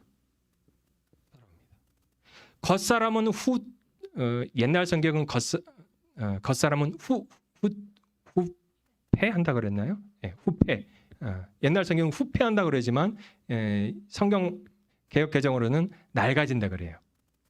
닳아진다는 겁니다. 이 말은 나이가 들어서 닳아지고 나이가 들어서 후패되는 게 아니라 우리의 겉사람을 하나님의 말씀에 맞춰가는 거예요. 우리의 겉사람을 하나님의 말씀에 맞춰가면 우리의 속사람이 그것을 따라가게 돼 있다는 겁니다. 마음을 아무리 한번 먹어보십시오. 마음을 한번 내 의지대로 됩니까? 안 되죠. 우리의 겉사람이 훈련되는 정도에 따라 우리의 속사람이 강건해지는 것을 그 비밀을 아셔야 된다는 거예요. 그래서 성경은 계속해서 가르치는데 우리의 겉사람의 훈련과 겉사람의 순종을 왜 이렇게 가르치느냐? 말씀을 몇 군데만 좀 볼게요. 로마서 12장 1절을 한번 볼까요? 암송하고 있는 말씀이지만 계속해서 성경이 이야기하고 있는 맥락을 따라가야만 우리가 산상수훈의 의미를 제대로 파악하고 산상수훈의 의미에 따라 우리가 살아갈 수 있습니다. 로마서 12장 1절을 한번 보겠습니다. 로마서 12장 1절 한 목소리로 같이 읽습니다. 시작. 그러므로 형제들아 내가 하나님의 모든 자비하심으로 너희를 권하노니 너희 몸을 하나님이 기뻐하시는 거룩한 산 제물로 드리라. 우리의 영적인 예배가 뭐를 통해 드려진다고요? 너희 몸을 하나님이 기뻐하시는 거룩한 산 제물로 드리며 그 드리는 제물로 드리는 그 제사가 우리의 영적인 예배, 우리 속사람의 예배라고 성경은 그렇게 가르치죠. 또 가보겠습니다. 빌립보서. 빌립보서 1장 20절입니다.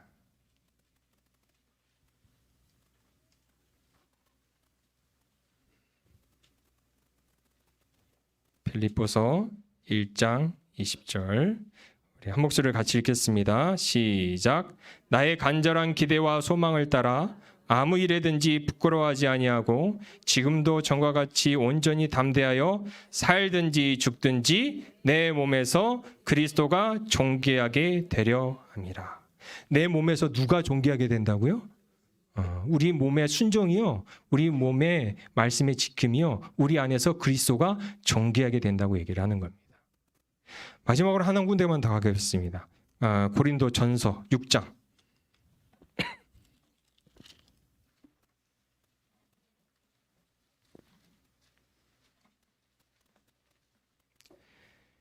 고린도 전서 6장 19절과 20절입니다.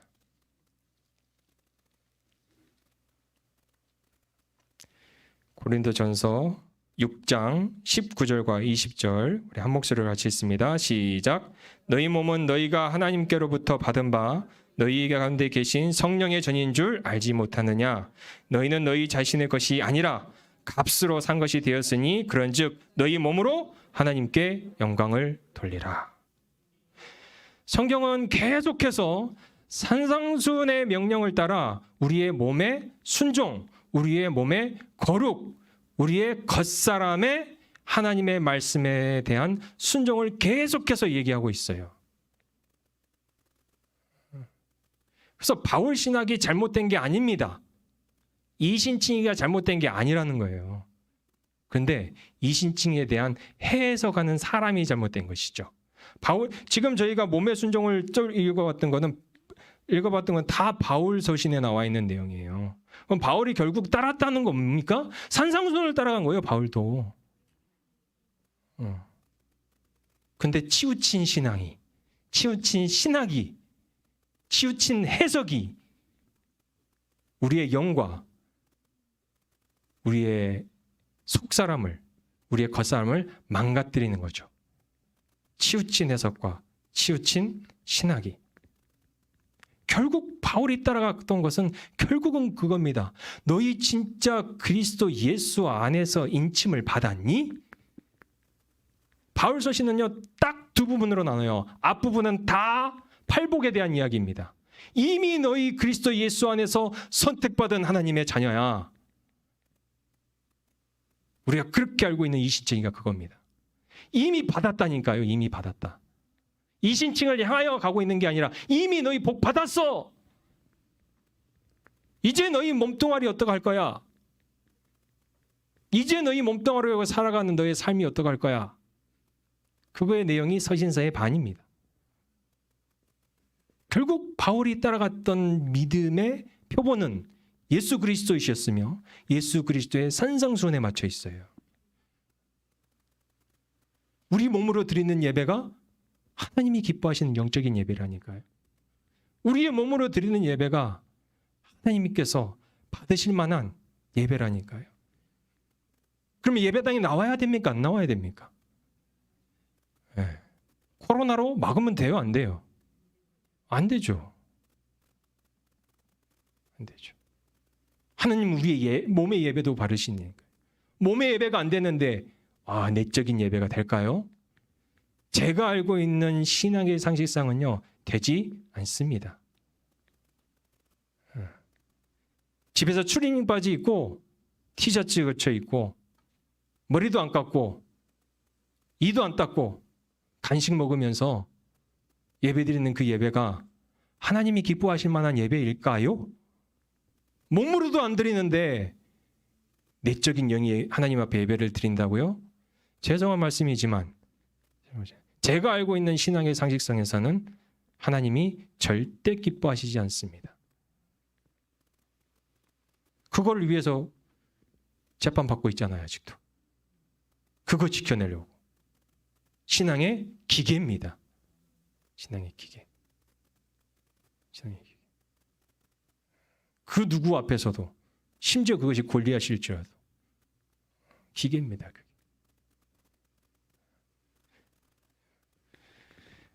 우리의 몸의 예배를 하나님은 정말 받기를 원하십니다. 우리의 몸이 거룩한 산재가 돼서 하나님이 기뻐하시는 예배가 되기를 원하십니다. 이 예배를 받으실 때 하나님이 보고 계시는 초점이 몇 가지가 있는 것 같아요. 초점이. 우리의 몸으로 예배를 드리는데 이 예배당에서 나와 예배를 드리는 것도 하나님의 초점이고 우리의 삶에서 이건 우리가 공예배라 그러잖아요. 공예배고 우리가 삶으로 들어가서 우리가 하나님 앞에 드려야 될 몸의 예배를요. 누구와 누구와의 관계에서 하나님 보시냐면 부모와 자녀의 관계에서 보십니다. 오늘 5장 20절 말씀이 너희의 의가 서기관들과 바리새인보다 낫지 않으면 천국에 못 들어간다 그러죠.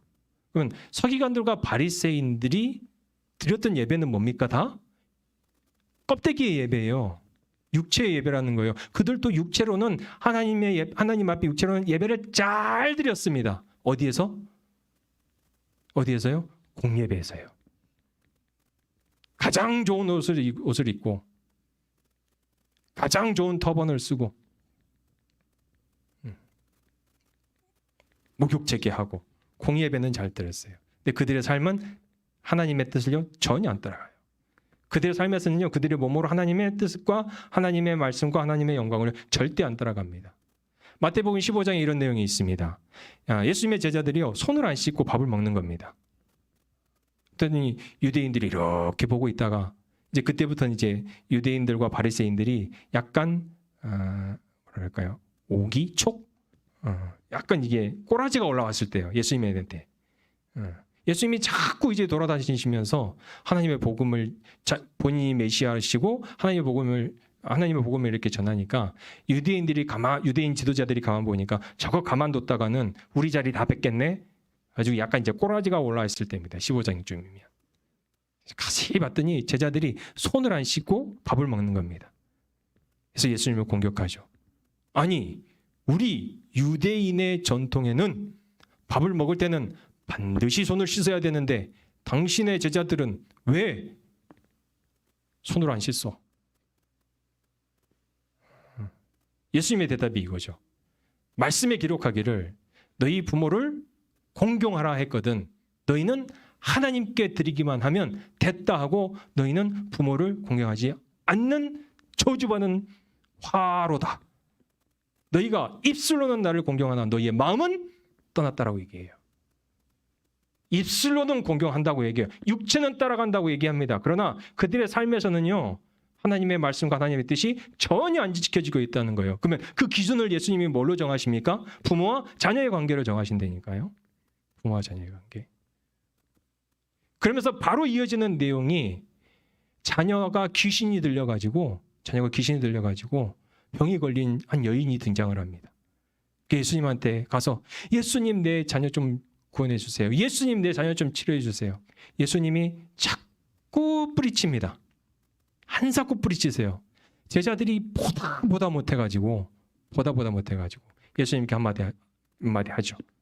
저 여인이 예수님한테 너무 옵니다. 치료 좀 해주시죠. 예수님이 하시는 말씀이에요. 나는 유대인을 위하여 보내진 메시아다.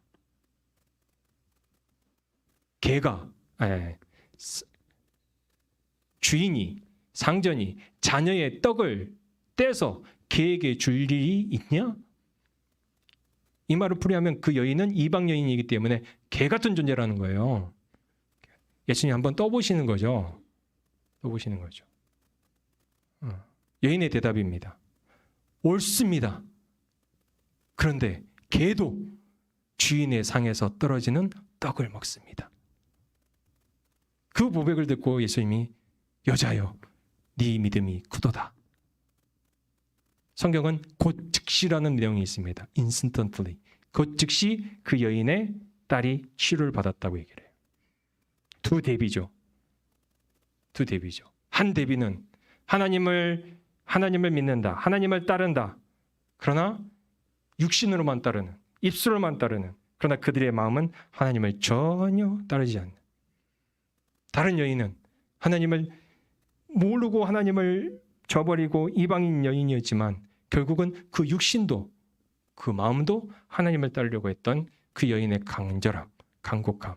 이 관계를 다 무슨 관계에서 설명을 하신다고요? 부모와 자녀의 관계에서 설명하신다니까요. 그럼 우리가 공예배는 나와서 드리시면 됩니다. 그러면 우리가 삶으로 들어가서 삶에 드려야 되는 예배는 뭐냐 이거예요 도대체. 내 몸도 하나님 앞에 드려야 되고 내 마음도 하나님 앞에 드려야 되는데 하나님은 그 관계를 어디에서 보신다고요? 부모와 자녀의 관계에서 보신다니까요. 그래서 읽지는 않겠습니다. 모세가 시내산에서 십계명을 받고 나서 출애굽기 20장이죠. 21장부터 25장까지는 십계명의 각 항의 내용에 실질적인 실천 사항들을 이렇게 잘 풀어주세요. 근데 가장 먼저 얘기하시는 게 뭐냐면 이런 죄를 지으면 반드시 죽이라. 사형법에 대해서 얘기해요. 가장 강력한 법을 먼저 말씀하세요. 납치하냐? 바로 죽여. 사람의 가해 의도적으로 사람을 죽였어? 바로 죽여. 그런데 여기에 강력하게 두 가지를 말씀하세요. 내 부모를 저주하는 자, 내 부모를 치는 자 반드시 죽이라는 겁니다. 그럼 왜 십계명을 풀어야 하는 그 강력한 법에 왜 이 부모에 대한 저주 또 부모에 대한 구타 그리고 이 사형법에 이걸 넣어놨을까요? 자녀에 대한 생사혈탈권은 누구에게 있다? 하나님에게 있지만 이 땅에서는 누구에게 있다? 부모에게 있다는 거예요. 그 관계에서 너희 자녀들, 너희 육신의, 너희 겉사람의 예배 내가 볼 거야.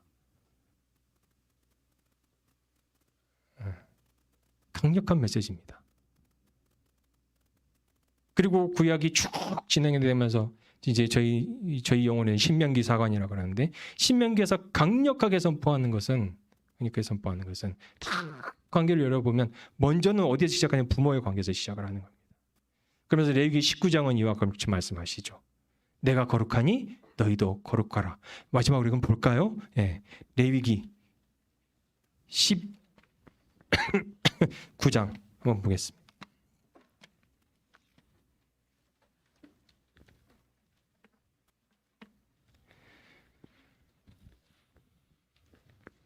레위기 19장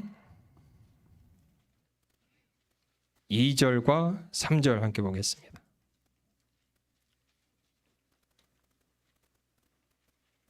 레위기 19장 2절 3절 한 목소리를 같이 읽습니다. 시작. 너는 이스라엘 자손의 온 회중에게 말하여 이르라. 너희는 거룩하라. 이는 나 여호와 너희 하나님이 거룩함이니라. 너희 각 사람은 부모를 경외하고 나의 안식일을 지키라. 나는 너희 하나님 여호와니라. 2절의 마지막 명령이 뭡니까? 너희는 거룩하라. 왜냐면 나 여호와가 거룩하기 때문이다 이 말이에요. 그러면 거룩하기 위한 첫 번째 명령으로 뭐를 놓습니까? 안식일을 먼저 놓으세요? 아니면 부모 공경을 먼저 놓으세요? 부모 공경을 먼저 놔요. 부모 공경을 먼저 놓습니다. 그리고 19장에서 계속 이어지는 것은 3절에서 너희 각 사람은 부모를 경외하고 라는 말이 나오죠. 부모를 경외하고. 그런데 이 경외라는 말이 야레라는 히브리어 말인데 14절을 한번 보실래요? 14절을 우리 한 목소리로 다시 한번 19장 14절입니다. 19장 14절 한 목소리로 있습니다. 시작. 너는 기먹은 자를 저주하지 말며 맹인 앞에 장애물을 놓지 말고 내 하나님을 뭐하라고요? 경외하라. 부모를 경외하라라는 단어가 똑같이 하나님을 경외하라는 단어하고 한글이 똑같아서 똑같은 게 아니에요. 원문 자체가 똑같아요.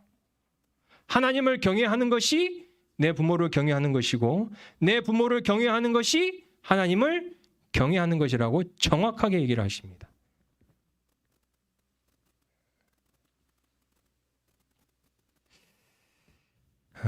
제가 12시 반까지 하기로 되어 있는데 좀 오바됐네요. 네, 말씀을 정리하겠습니다. 우리 안에 하나님을 향한 열심과 특심이 분명히 있습니다. 이 열심과 특심이 있는 믿음의 사람들에게 성경은 이렇게 가르칩니다. 너희가 서기관과 바리새인보다 낫지 못하면 결코 천국에 들어가지 못하리라. 나더러 입술로만 주여 주여 하는 자가 천국에 들어가는 것이 아니라 내 아버지의 뜻대로 행하는 자가 들어가리라. 하나님의 뜻을 행할 수 있습니까? 팔복에서는 이야기합니다. 아멘. 이미 신앙의 기계를 우리에게 복으로 선포하셨습니다. 이것은 우리의 선포가 아니라 하나님의 선포이기 때문에 아멘으로 받으시면 됩니다. 이 아멘으로 받은 이 복을 가지고 우리는 어떻게 서기관과 바리새인 의보다 더 뛰어난 의, 하나님이 기뻐하실 만한 의를 행하며 이 땅에 살아갈 수 있을까? 우리의 속사람이 강건해지고 우리의 겉사람이 강건해지며 하나님 앞에 살아갈 수 있을까? 성경은 분명하게 이야기합니다. 우리의 육신으로 드리는 예배를 하나님이 영적인 예배라고, 육신이 훈련받지 않으면 영도 성장할 수 없습니다. 겉사람은 낡아져야 합니다. 낡아진다는 것은 늙어져서 낡아지는 것이 아니라 훈련을 받음으로 단련된다는 겁니다. 이 기계를 가지고 하나님 앞에 우리가 삶의 예배를 드릴 때 우리 안에 우리의 속사람이 하나님의 거룩을 점점 더 닮아갈 줄로 믿습니다. 이 믿음의 사람들에게 이 예배를 원하시고, 모여드리는 예배를 원하시고, 우리가 살아가는 삶의 예배도 하나님이 분명히 보십니다. 이 삶의 예배 가운데 분명하게 하나님 보이시고 있는 포인트. 너 정말 너 부모 공경하니? 네 부모 공경하는 그 모습이 곧 나를 공경하는 거야. 부모님 너 정말 경외하니? 입술로만 말고 그 경외함이 곧 나를 경외함이야. 하나님이 우리에게 전하시고자 하는 메시지가 바로 여기 있는 줄로 압니다. 모여서 드리는 예배로 말미암아 속사람이 날로 강건해 주시고 또 겉사람도 날로 강건해 주시고, 또한 분명하게 우리에게 주어진 삶의 현장에서도 우리의 속사람과 겉사람이 날로 경외해져서 하나님 예수 그리스도 다시 오시는 그날까지 우리의 겉사람과 속사람이 날로 강건해지시는 믿음의 성도들 되시기를 주님의 이름으로 간절히 부탁드립니다. 기도하겠습니다. 하나님, 은혜를 감사합니다. 오늘 말씀을 통해 예수 그리스도가 그 제자들에게 가르치시는 산상순의 의미를 다시 한번 새깁니다. 우리 안에 하나님을 향한 열심과 특심이 일어날 때마다 사람을 쫓는 것이 아니라, 세상의 신기루를 쫓는 것이 아니라 예수 그리스도의 말씀과 그 의미를 따라가게 하여 주시옵소서. 그 삶 가운데 이미 선포하신 복이 우리 안에 있는 줄로 믿습니다. 이 복을 분명하게 붙잡고 하나님 앞에서도 하나님을 경외하고, 우리에게 주신 부모님과 우리에게 주어진 자녀들에게도 하나님의 뜻에 따라 대하고 대우하고 사랑하는 믿음의 가정들과 믿음의 시간이 될 수 있도록 하나님 우리를 축복하여 주시옵소서. 예수님의 이름으로 기도드립니다. 아멘.